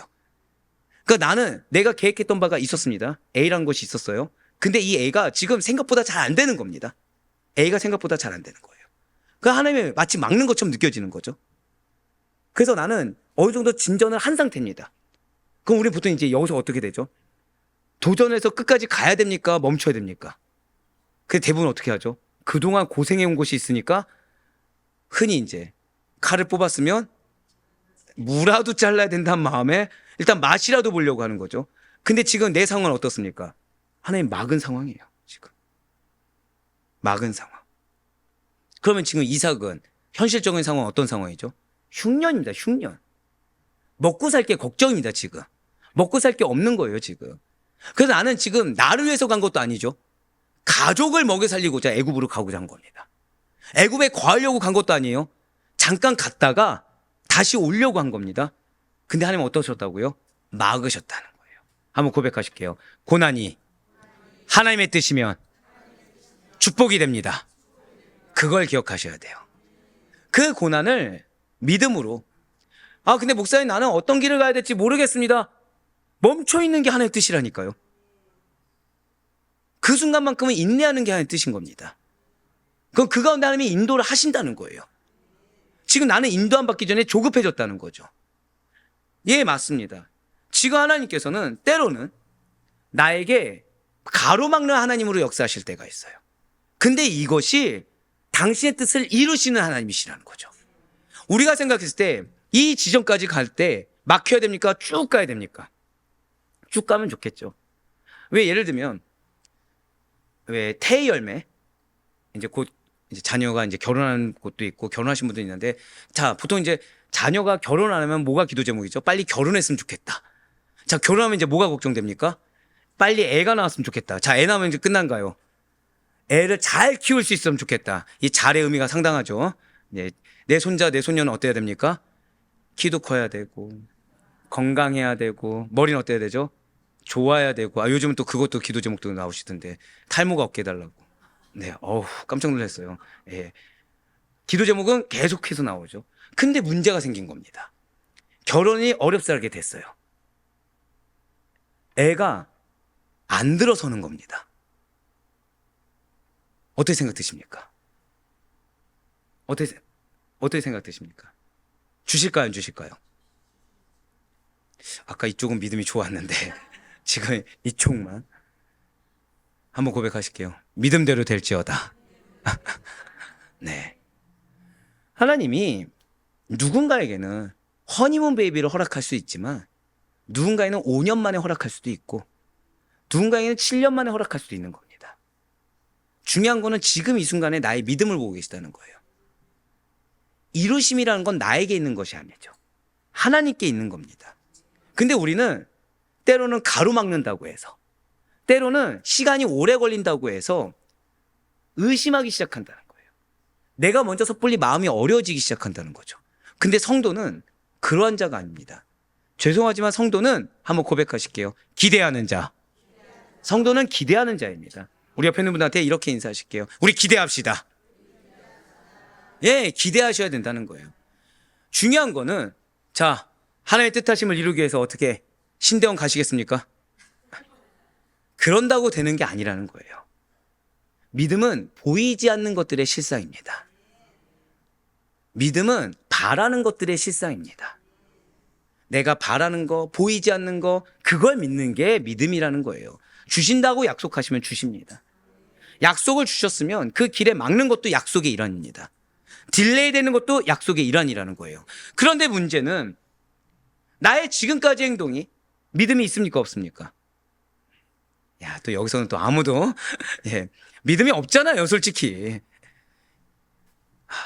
한번 팩트를 한번 체크해 보겠습니다. 나는 기도할 때 솔직히 그냥 아무 느낌 없이 읊조린 적이 있다. 예, 그냥 하라고 하니까 한 적, 급하니까 한 적, 마음에 어떠한 기대감도 없고 한 적 있다 없다. 거짓말쟁이들. 사실 어느 정도 기도를 하다 보면 그냥 나오니까 하는 거고 급하니까 하지, 머릿속으로 어떤 생각하죠? 여러 가지 세상의 해결 방안을 가지고 기도를 하기 마련입니다. 이건 기도가 아니라 넋두리죠. 그렇기 때문에 하나님께서 막으시는 거예요. 빨리 돌이키길 원해서. 그럼 우리가 지금 해야 되는 것은 무엇입니까? 회개라는 거죠, 사실은. 주님, 내가 믿음이 없습니다. 사실 주님, 내가 주님을 알고자 하지 않습니다. 내가 지금 상황에 매여 있습니다. 난 지금 정체성은커녕 나는 책임감이라는 미명 아래 사람으로서 그냥 세상에 속한 자로 있습니다. 그 회개를 원하신 것이 하나님의 뜻하심이라는 거예요. 자기 백성들의 회개를 촉구하기 위한 궁극적인 목적을 가진 것이 바로 여러분과 저를 향한, 저따가 고백하실게요, 사랑의 하나님. 사랑의 하나님이라는 거죠. 기다려주고 계시거든요. 앞서 말씀드렸듯이 부부가 대화하는데 한 명이 일방적으로 막 요구만 합니다. 그러면서 내가 너에게 바라는 것이 10가지였는데 내가 9가지 버리고 한 가지만 요구하니까 이거 한 가지 들어줘! 라고 얘기하는 겁니다. 그건 상대는 화가 납니까, 안 납니까? 화가 나죠. 내가 해줄 말도 많은데. 근데 그 상대가 그걸 다 들어주고 있는 거예요. 그러면은 다 들어주는 상대는 그 앞에 요구하는 배우자에 대한 사랑이 있는 겁니까, 없는 겁니까? 사랑이 있는 거죠. 그런 사랑인 줄 믿습니다. 30년 동안. 네. 자, 그렇기 때문에 지금 호세아의 예언은 다른 거 얘기하는 것이 아니에요. 호세아의 예언은 회개의 진정한 본질을 알려주고 있는 겁니다. 회개는요, 한 번 더 고백하실게요. 사랑이 회복됩니다. 바로 그거예요. 많은 분들이 회개는 나의 잘못만을 고하고 끝나는 걸로 아는데, 회개하는 자는 하나의 사랑을 느끼게 된다는 거예요. 자, 오늘 여러분들이 첫 번째 기억해야 될 단어는 헤세드라고 말씀드렸습니다. 두 번째는 무엇이다? 이거 승부를 거셔야 돼요. 아시다시피 우린 금요철 기도 때 여러분들 개인을 위한 기도를 꽤 많이 드립니다. 이때 여러분들 회개하셔야 돼요. 근데 회개할 때 무엇을 경험하셔야 된다고요? 한번 고백하시겠습니다. 하나님의 사랑, 하나님의 사랑을 느끼셔야 된다는 거예요. 하나님의 사랑입니다. 호세아에게 있어서 회개란 단순히 감정의 순간적인 회오리나 하나님에 대한 외형적인 제사, 행동의 회복에만 머물러 있지 않고 있다는 거죠. 호세아 6장과 호세아 13장 2절 같은 구절들을 자세히 묵상해 보면 회개에 대해서 잘 알 수가 있습니다. 제가 요약해서 말씀드리면, 호세아서에서 말하는 회개가 무엇입니까? 먼저는 나의 잘못에 대해서 자각으로 시작합니다. 그러니까 잘못을 뭐 한다고요? 자각하기 시작해요. 아, 이게 좀 뭔가 문제가 있구나, 요 정도입니다. 야, 이거 진짜 문제구나, 이 정도도 아니에요. 아, 뭔가 좀 문제가 있는 것 같은데, 이거부터 시작한다는 거예요. 감정적으로 이제 슬픔을 느낍니다. 괴로움이란 걸 느끼는 거예요, 감정적으로. 자, 처음에 뭐부터 시작한다고요? 자각하면서 감정적으로 뭔가 느끼기 시작한다는 거죠. 나아가서는, 아, 나 이거 한번 고쳐봐야겠다. 의지라는 것이 발현됩니다. 잘못된 것들을 의지적으로 시정하는, 즉 호세아에서는 지성과 감정과 의지가 동시에 순반되는 연단을 통해 이루어지는 경험이다라는 것을 말해주고 있다는 거예요. 회개가 무엇이라고요? 지성과 감정과 의지가 동시에 수반되는데 연단을 거친다는 거죠. 우리의 회개는 무엇을 거친다? 연단을 거친다는 거예요. 그렇기 때문에 여러분들이 지금 은혜라는 겁니다. 여러분들 지난 주간 연단 받으셨습니까? 안 받으셨습니까? 연단 받았어요. 솔직히 죄송하지만 단 한 명이 없이 마음의 어려움을 경험하신 적 없습니까? 있습니까? 있어요. 걱정하신 적 있습니까? 없습니까? 있어요. 우리는 나도 모르는 사이에 연단이라는 걸 받습니다. 사실은 걱정을 통해 누구에게 나가야 되죠? 하나님께 나아가야 돼요. 어려움을 통해 누구에게 나아가야 되죠? 하나님께 나아가야 돼요. 근데 걱정을 통해 하나님께 나아가집니까? 안 가집니까? 안 가지거든요. 마음의 어려움을 통해 하나님께 나아가집니까? 안 가집니까? 안 가지거든요. 그렇기 때문에 나아가기 위한 길을, 통로를 뚫는 거를 하나님께서는 어떤 방법으로요? 연단이란 방법으로 이끌고 계시다는 거죠. 그래서 예전에는 여기까지 나아가야 되는데 이만큼의 간극이었다고 한다면 이제는 조금씩 좁혀지고 있는 이 연단의 과정을 걷고 있어요. 근데 호세아에서는 이걸 뭐라고 얘기한다고요? 회개. 얼마나 감사하지 않습니까? 나는 회개한 적이 없어요. 나는 회개한 적이 없습니다. 그냥 말씀 듣고, 아, 이건 한번 해봐야겠다, 이 정도였어요. 근데 호세아에서는 그거를 회개라고 얘기한다는 거죠. 지적으로 문제를 깨닫고 감정적으로 무언가 거리낌과 슬픔을 깨달은 다음에 의지적으로 고쳐보자 한 걸음에도 나아간 거. 근데 연단의 과정을 거치게 되는 거. 그것을 회개라고 이야기하고 있습니다. 그렇습니다. 지금 이스라엘 백성들에게는 다른 게 필요한 것이 아니라 바로 이 회개가 필요한 거예요. 자신의 잘못을 인정하고 감정적으로 이것에 대한 괴로움과 슬픔을 느끼며 의지적으로 고쳐보고자 하는 그 회개가 필요합니다. 다른 어떤 것이 필요한 것이 아니라 활로를 뚫을 수가 없고 문제 해결의 실타래를 찾을 수가 없는 그 상황 가운데 회개가 필요한 거예요. 사실상 이스라엘 민족과 하나님과의 그 역사적인 관계에서 생겨난 끊임없는 잡음이라는 것은 다른 데서 나오지 않아요. 이스라엘 백성들이 거룩하지 못하고 진실하지 못했다는 것부터 나왔다라는 거죠. 바로 호세아 2장 19절과 20절의 말씀입니다. 내가 내게 장가들어 영원히 살되 공의와 정의와 은총과 긍휼력임으로 내게 장가들며 진실함으로 내게 장가들리니 내가 여호와를 알리라. 아멘. 사실상 우리가 어떤 자세여야 된다는 거예요? 공의와 정의와 은총과 긍휼력임이 있어야 된다는 거예요. 이스라엘 백성들은 자신들의 본질, 이 정체성을 놓쳐서는 안 된다는 거죠. 무엇이 중심돼야 됩니까? 공의와 정의, 즉 말씀, 예수 그리스도가 중심돼야 됩니다. 무엇으로 살아가야 되죠? 은혜로 살아가야 돼요. 항상 마음 가운데, 행동 가운데 무엇이 나야 됩니까? 긍휼력임, 자비하심, 용서하심, 사랑하심이 나와야 된다는 거죠. 이게 정체성인 것입니다. 그런데 이스라엘 백성들이 이 정체성을 놓쳤다는 거예요. 그들은 하나님의 인격, 하나님의 성품을 인식해서 자신의 삶으로 그것을 구현해야 되는 거. 즉 하나님의 말씀이 삶으로 발현되는 거, 이것이 선민 이스라엘 백성들의 정체성이라는 것입니다. 그렇습니다. 진실로 이스라엘 백성들이 자신의 정체성을 깨닫고 있다고 한다면 말씀대로 살지 못했기 때문에, 하나님을 온전히 신뢰하지 못했기 때문에 죄를 회개해야 됩니다. 물론 회개라는 것은 반드시 행위를 수반하기 때문에 어떠한 고통이 따를 수 있어요.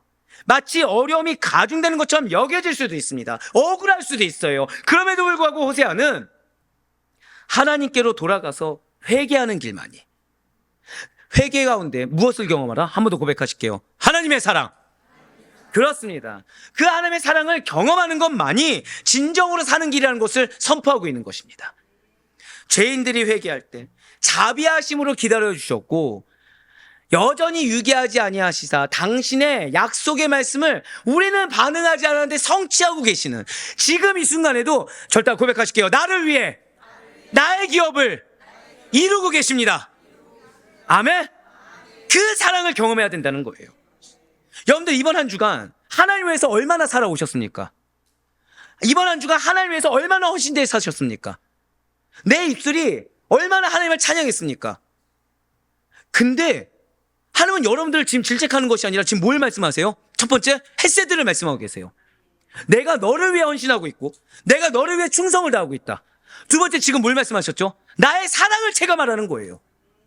근데 그 사랑하면서 세 번째, 지금 뭘 말씀하신 것입니까? 내가 가만히 있는 과정 가운데서도 나를 위한 기업을 이루고 계시다는 거예요. 누가요? 하나님이. 그래 어찌 회개하지 않을 수가 있겠습니까? 자, 남편이, 죄송해요, 자꾸 남편이라 얘기하네요. 제가 이번 주간 아내한테 잘못한 게 많은가 봅니다. 남편이 잘못을 했어요. 근데 나름 명분이 있는 거죠. 잘못할 만한 명분이 있는 겁니다. 그러니까 아내한테 아내의 마음을 속상하게 할 만한 명분이 있는 겁니다. 막 바쁘게 했어요. 근데 어느 순간 딱 봤더니 아내가 나를 위한, 가정을 위한 선물과 일들을 계속해서 홀로 힘으로 진행해왔던 거예요. 남편은 가정을 신경 쓰지 않았는데. 그럼 그 남편은 아내를 보고 무엇을 느끼죠? 알아서 잘 살았네, 이렇게 느끼겠습니까? 사랑을 느끼죠. 배려를 느끼죠. 나는 아내를 신경 쓰지 않고 가정을 신경 쓰지 않고 사실 가정을 생각한다는 명목하에 계속해서 나의 일만을 해왔는데, 근데 아내는 내 안에서 뭐 하고 있었어요? 사실은 남편의 역할까지 다 하고 있었다 생각해 보시길 바래요. 목사님 가정이 그런가 보다 생각하셔도 돼요. 예, 생각하셔도 돼요. 네. 그럼 무엇을 느끼죠? 사랑을 느끼죠. 하나님이 지금 여러분들 위해서 그러고 계시다는 거예요. 여러분들은 그리스도인이라고 했지만, 저는 그리스도인이라고 했지만 실상은 하나님을 위해서 한 것보다 나를 위해 살아온 삶이 너무 많다는 거죠. 하나님을 위해서 사는 삶보다 나와 세상적인 나의 입장을 위해서 살아온 삶이 더 많다는 겁니다. 근데 하나님은 여러분들을 질책하지 않고 탓하지도 않고 계속해서 뭘 하고 계셨어요? 한 번 더 고백하실게요. 나를 위한 기업. 그걸 만들고 계시다는 거예요. 그러면 여러분들이 그걸 느꼈습니다. 여러분들 입술에서 뭐가 나올까요? 그냥 하나님 잘하셨습니다 이러고 끝내실 건가요? 회개가 나오는 거죠. 하나님, 당신은 나를 위해서 그렇게 하셨는데 나는 당신을 살지 못했습니다. 두 번째, 뭘 느끼는 거죠? 하나님의 큰 사랑을 느끼는 거예요. 지금 하나님 그 말씀하는 겁니다. 지금 그 말씀하고 있는 거예요. 제가 이 설교를 준비했을 때 여러분들을 향한 하나님의 사랑을 이만큼 느껴본 적이 없어요. 우리는 보통 회개를 뭐라 생각하죠? 내가 잘못하면 회개했다.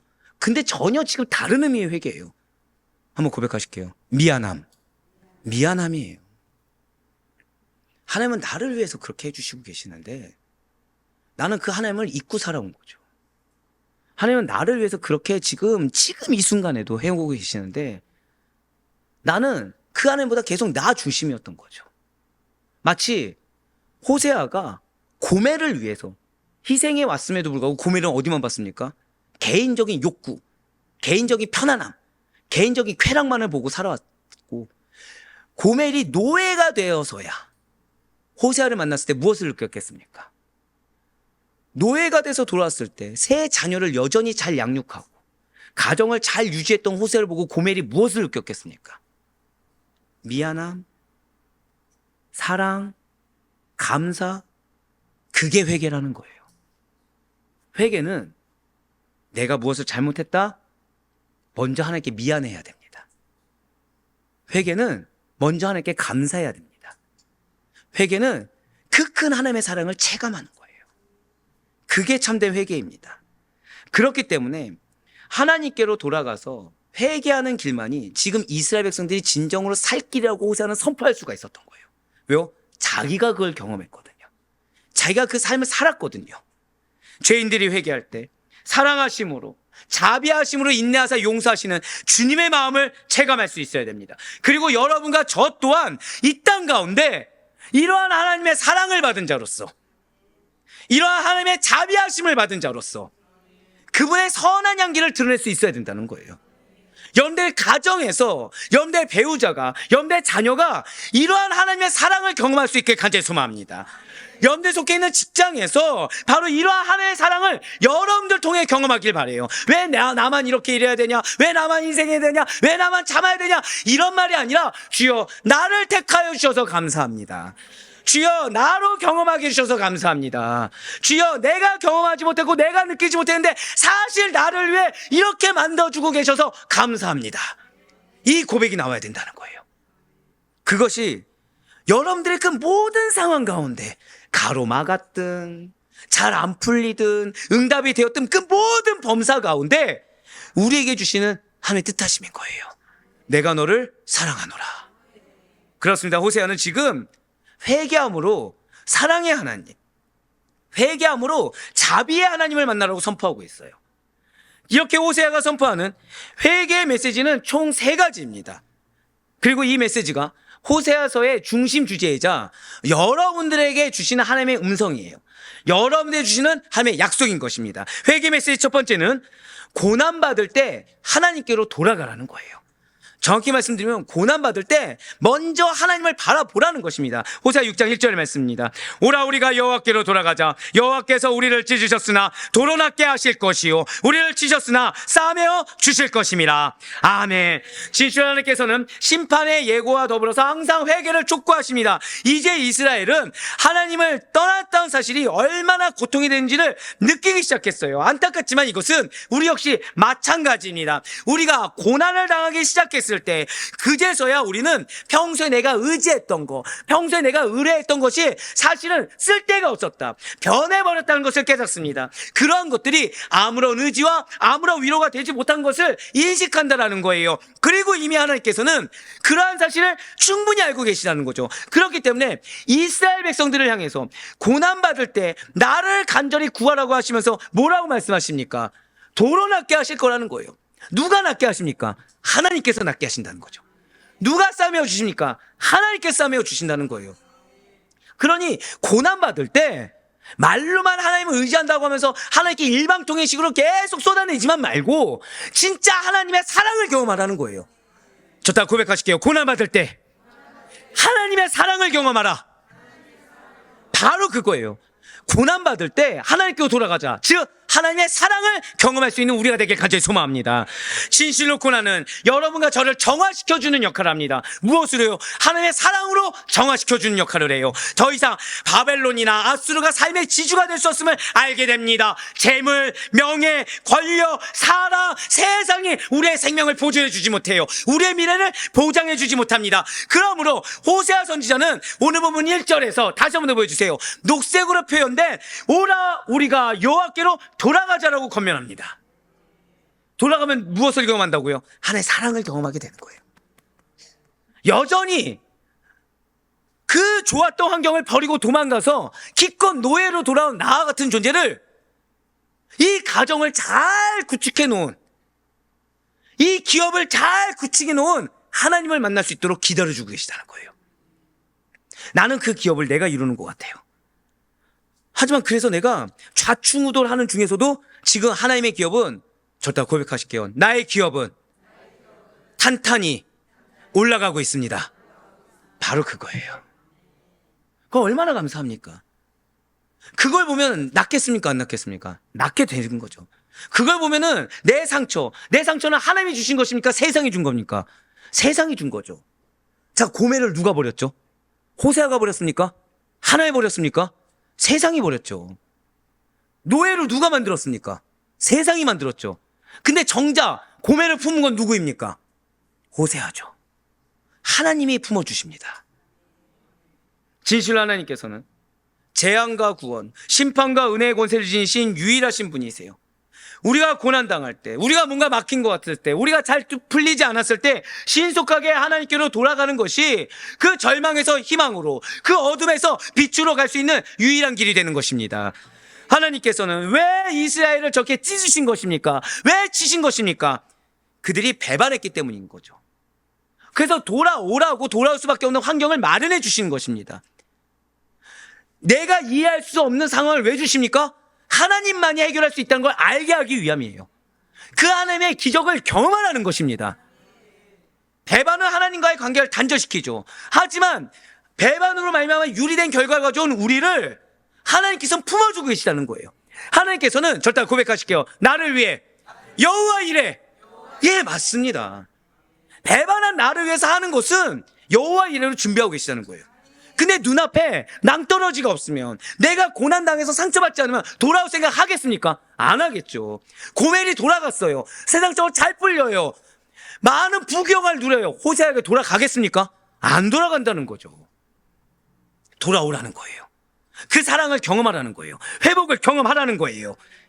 인간은 성숙하게 행동하는 것 같지만 하나님 없이는 결국에는 자신의 문제를 꼬이고 자해하는 형태로 나타날 수밖에 없습니다. 내가 스스로 그 문제를 꼬이게 만들어요. 내가 스스로 그 문제를 상처받게 내가 스스로 만든다는 거죠. 하나님을 떠남이 절망이요, 파괴이자 찢기는 슬픔을 가져올 수밖에 없다는 것입니다. 하나님의 심판은 냉엄하고 철저해요. 하지만 호세아 선지자는 그런 하나님의 심판이 냉엄하고 철저한 것 같아도 결국 여러분들을 누가 사랑하신다고요? 하나님이 사랑하시사, 한 번 더 고백하실게요. 치유의 역사. 그렇습니다. 사랑하시는 하나님께서 여러분들의 삶을 치유하십니다. 여러분들의 생명을 치유하십니다. 그것을 강조하고 있다는 거예요. 1절에 붉은색으로 표현된 부분을 다시 한 번 더 보시길 바라요. 여호와께서 우리를 찢으셨으나 돌을 낫게 하실 것이요 싸매어 주실 것임이라. 할렐루야. 아무리 위대한 인간도, 아무리 유능한 이상도 여러분들의 삶을 책임질 수가 없어요. 오직 하나님만이 여러분들의 기업을 이루실 분이시고, 오직 하나님만이 여러분들의 책임자가 되어주십니다. 그러한 하나님께서 심판을 통해 회복을 명하신다. 가로막는 것을 통해 회복을 명하신다. 절망을 통해 회복을 명하신다. 그러면 그 심판은 괴로울 수 있겠죠. 그건 절망이고 괴로움과 고통일 수 있죠. 하지만 절대 고백하실까요? 궁극적인 회복. 맞아요. 궁극적으로 회복되는 거예요. 궁극적으로 성취되는 거예요. 진실로 하나님의 심판은 하나님으로 인하여 치유됩니다. 그러므로 문제가 생기고 고난에 휩싸였을 때 어떠한 원인 분석이나 핑계가 아니라 가장 먼저 하나님께로 돌아가셔야 돼요. 하나님께로 돌아가는 것은 무엇을 경험하라? 한 번 더 고백하실게요. 하나님의 사랑. 하나님의 사랑은 무엇을 경험할 수 있다고요? 회개함으로. 우리 자신을 살리시고 죽게 하신 하나님의 권능과 그분의 은혜를 기억하시며 그분의 손길을 경험할 수 있는 우리 모두가 되길 간절히 소망합니다. 회개 메시지 두 번째는 하나님께서 회복시켜 주실 것을 믿으라는 거예요. 한번 고백하실까요? 믿으라는 거예요. 앞서 말씀드렸죠. 내가 떠나 있어도 지금 하나님은 뭘 만들고 계시다고요? 나를 위한 기업을 만들고 계십니다. 그렇기 때문에 내가 돌아갔을 때 반드시 회복될 것을 믿으라는 거예요. 바로 호세아 6장 2절의 말씀입니다. 여호와께서 이틀 후에 우리를 살리시며 셋째 날에 우리를 일으키시리니 우리가 그의 앞에서 살리라. 아멘. 그렇습니다. 우리가 이렇게 마치 고멜과 같이 찢기고 상처받은 영혼으로 돌아갈 때 하나님께서는 조건 없이 여러분들을 받아주셨어요. 보통 사람들은 견디기 힘든 것 같은 고난 앞에서 다른 세상적인 길을 찾습니다. 하나님께는 답이 없다고 스스로 생각을 해버려요. 말로는 기도를 하지만 머릿속으로는 세상적인 해결 방법들을 다 갖고 있습니다. 그래서 사실상 자신을 방치해버리지만 그것은 그야말로 자신의 생각이요 자신의 판단일 뿐이라는 거죠. 하나님께서는 단 한 번도 여러분들에게 이미 늦었다라고 얘기하신 적이 없다라는 거예요. 한번 고백하실게요. 지금도 이루고 있습니다. 바로 그거예요. 나는 5년이나 지났으니까 늦었다고 생각했지만 하나님 지금도 이루는 과정이라는 거죠. 나는 지금 내가 매번 실패만 반복해서 또 실패를 할까 걱정하고 있지만 그 모든 실패가, 절대 고백하실게요, 나의 실패가 이루는 과정입니다. 할렐루야. 바로 그걸 말씀하신다는 거예요. 기간이 중요하지 않죠. 나의 실패의 경험이 중요하지 않다는 것입니다. 회복이 하나님께 있다고 한다면 이루심도 하나님께 있는 것입니다. 그런데 하나님께서는 그것을 모두 다 이루는 과정으로 여기고 계시다는 거예요. 만드는 과정으로 여기고 계시다는 거죠. 2절에 붉은색으로 표현된 부분을 한번 보시길 바라요. 여호와께서 이틀 후에 우리를 살리시며 셋째 날에 우리를 일으키신 일이라고 말씀하고 계시지 않습니까? 이게 뭐냐면 한번 고백하실게요. 신속한 동작. 신속한 동작이라는 거예요. 하나님께서 여러분들의 기업을 이루는데 한 번도 지체한 적이 없습니다. 매우 신속한 동작으로 반응해 주고 계시다는 거예요. 무엇이에요? 여러분들의 믿음에 반응하고 계시다는 거예요. 여러분들의 회개에 반응하고 계신 것입니다. 지금 2절 말씀은 하나님께서 얼마나 여러분들을 신속하게 살리시며 신속하게 일으키는가에 대한 대표적인 표현입니다. 그래 하나님을 오해하지 마시길 바라요. 그러니 하나님을 지레짐작하지 마시길 바랍니다. 지금 이 순간에도 이루고 계세요. 지금 이 순간에도 일으키고 계시고 지금 이 순간에도 준비하고 계십니다.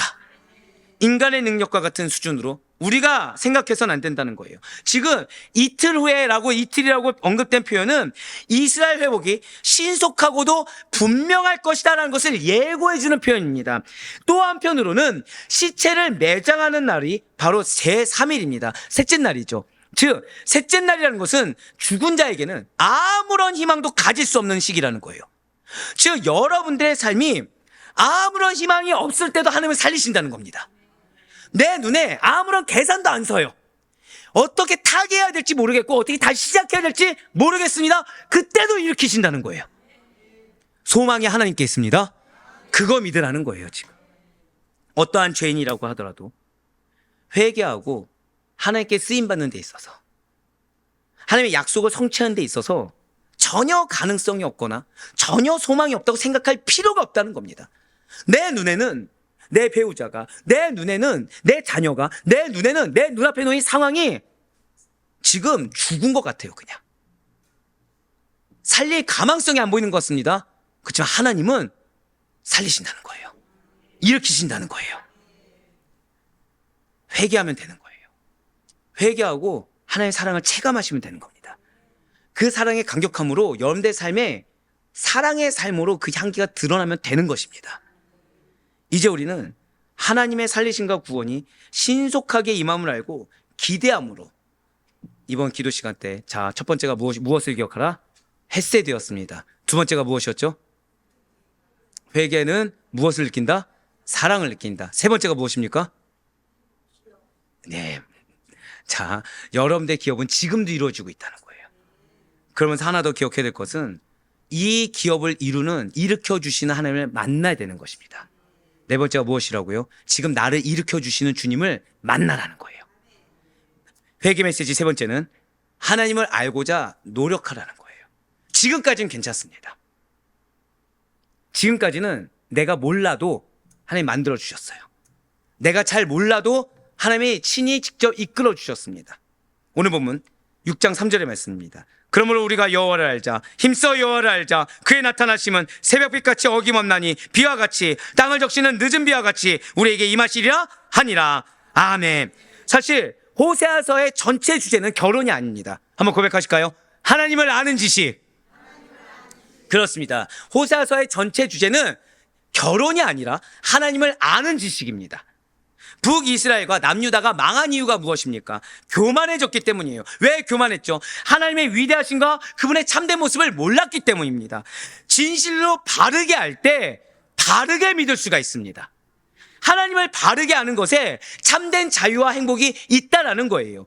이렇게 하나님을 바르게 할 때 더 이상 동일한 오류와 동일한 곁길로 나아가지 않을 수가 있다는 거죠. 자, 이러한 하나님의 뜻이 무엇입니까? 지금 하나님께 돌아오라는 거예요. 하나님께서는 돌아온 자에게 위로를 주십니다. 3절에 녹색으로 표현된 부분을 보시면 그의 나타나심은 새벽빛같이 어김없나니 라고 나타나 있어요. 바로 이거라는 거죠.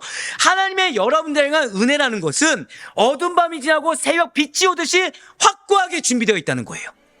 일으키시는데 그냥 일으키고 끝나는 것이 아니라 은혜가 준비되어 있다는 거예요.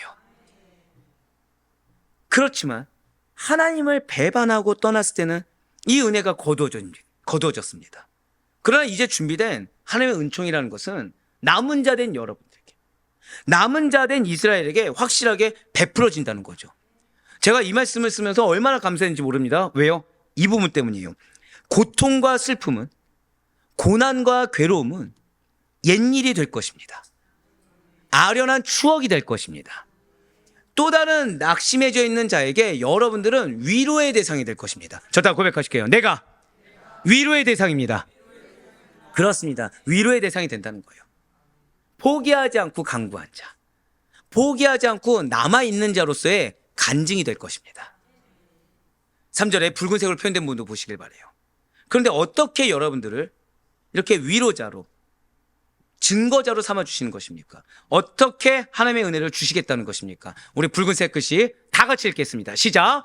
비와 같이 땅을 적시는 늦은 비와 같이 우리에게 임하시리라 하니라. 아멘. 할렐루야. 땅을 상쾌하게 만들고 비옥하게 하는 비가 있다는 거예요.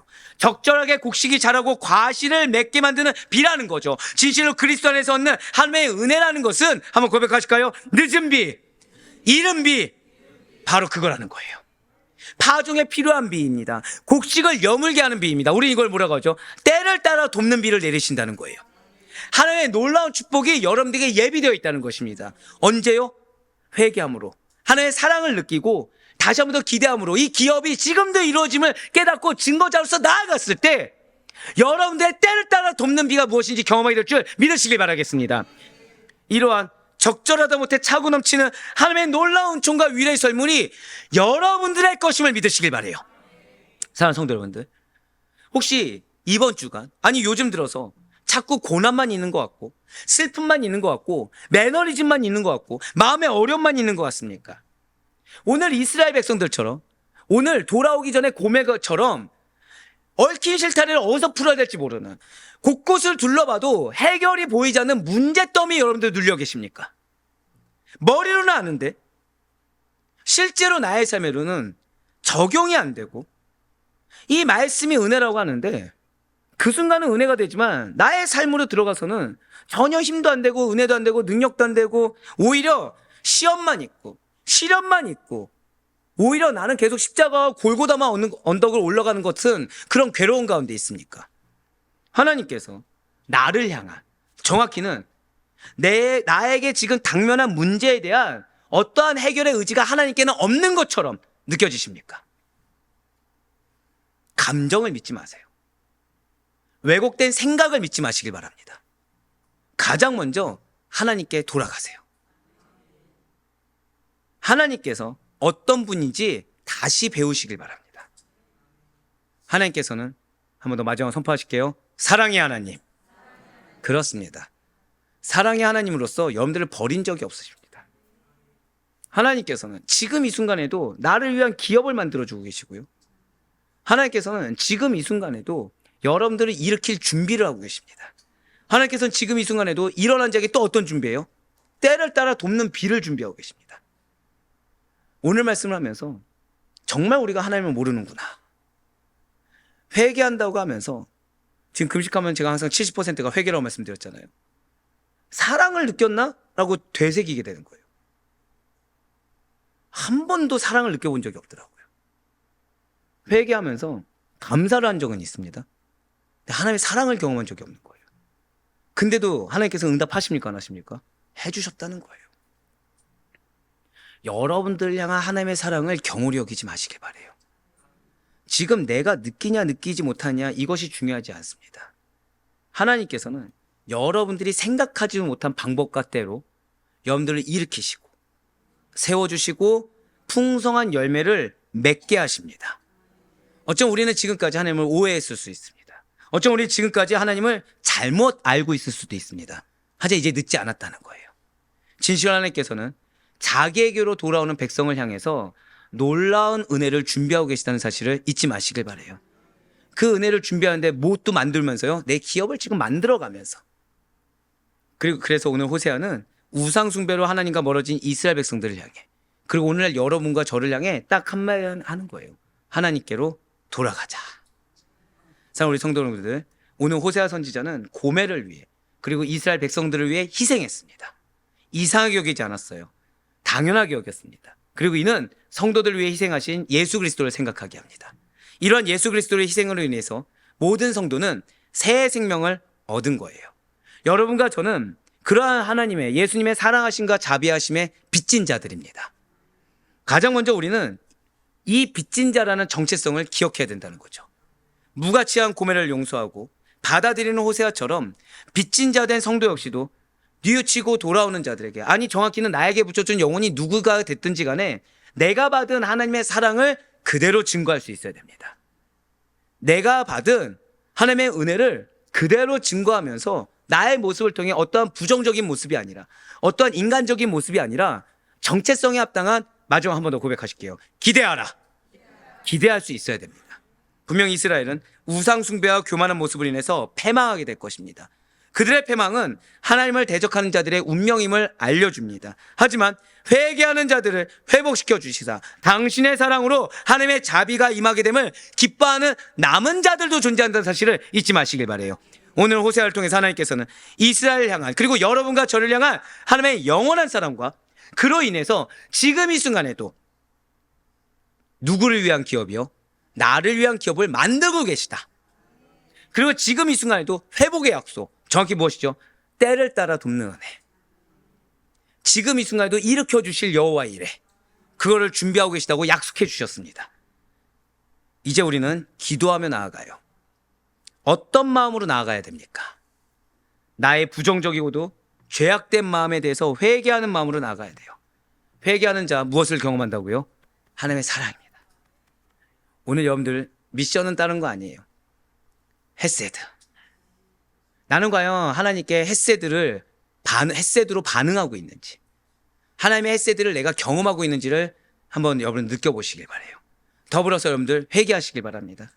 회개거리는 여러 가지가 있겠죠. 하지만 궁극적으로 하나님을 만나셔야 돼요. 나를 사랑하시는 하나님을 만나시길 바라요. 그 가운데 기대하시길 바랍니다. 내가 깨닫지 못하는 상황에서도 나를 가로막아서든 도리어 가게 하시든 어떻게든 하나님께서는 지금 현재 당신께서 나의 기업을 만들고 계시다는 것을 기대하시길 바라요. 더불어서 그러한 기업으로 나아가는 나의 발걸음마다 때를 따라 돕는 비가 무엇인지, 일으켜 세우시는 힘이 무엇인지를 경험하길 원한다는 그 기대하는 마음으로 기도하시길 바랍니다. 우리가 드려지는 이 기도의 시간 가운데 이기적인 신앙이 아니에요.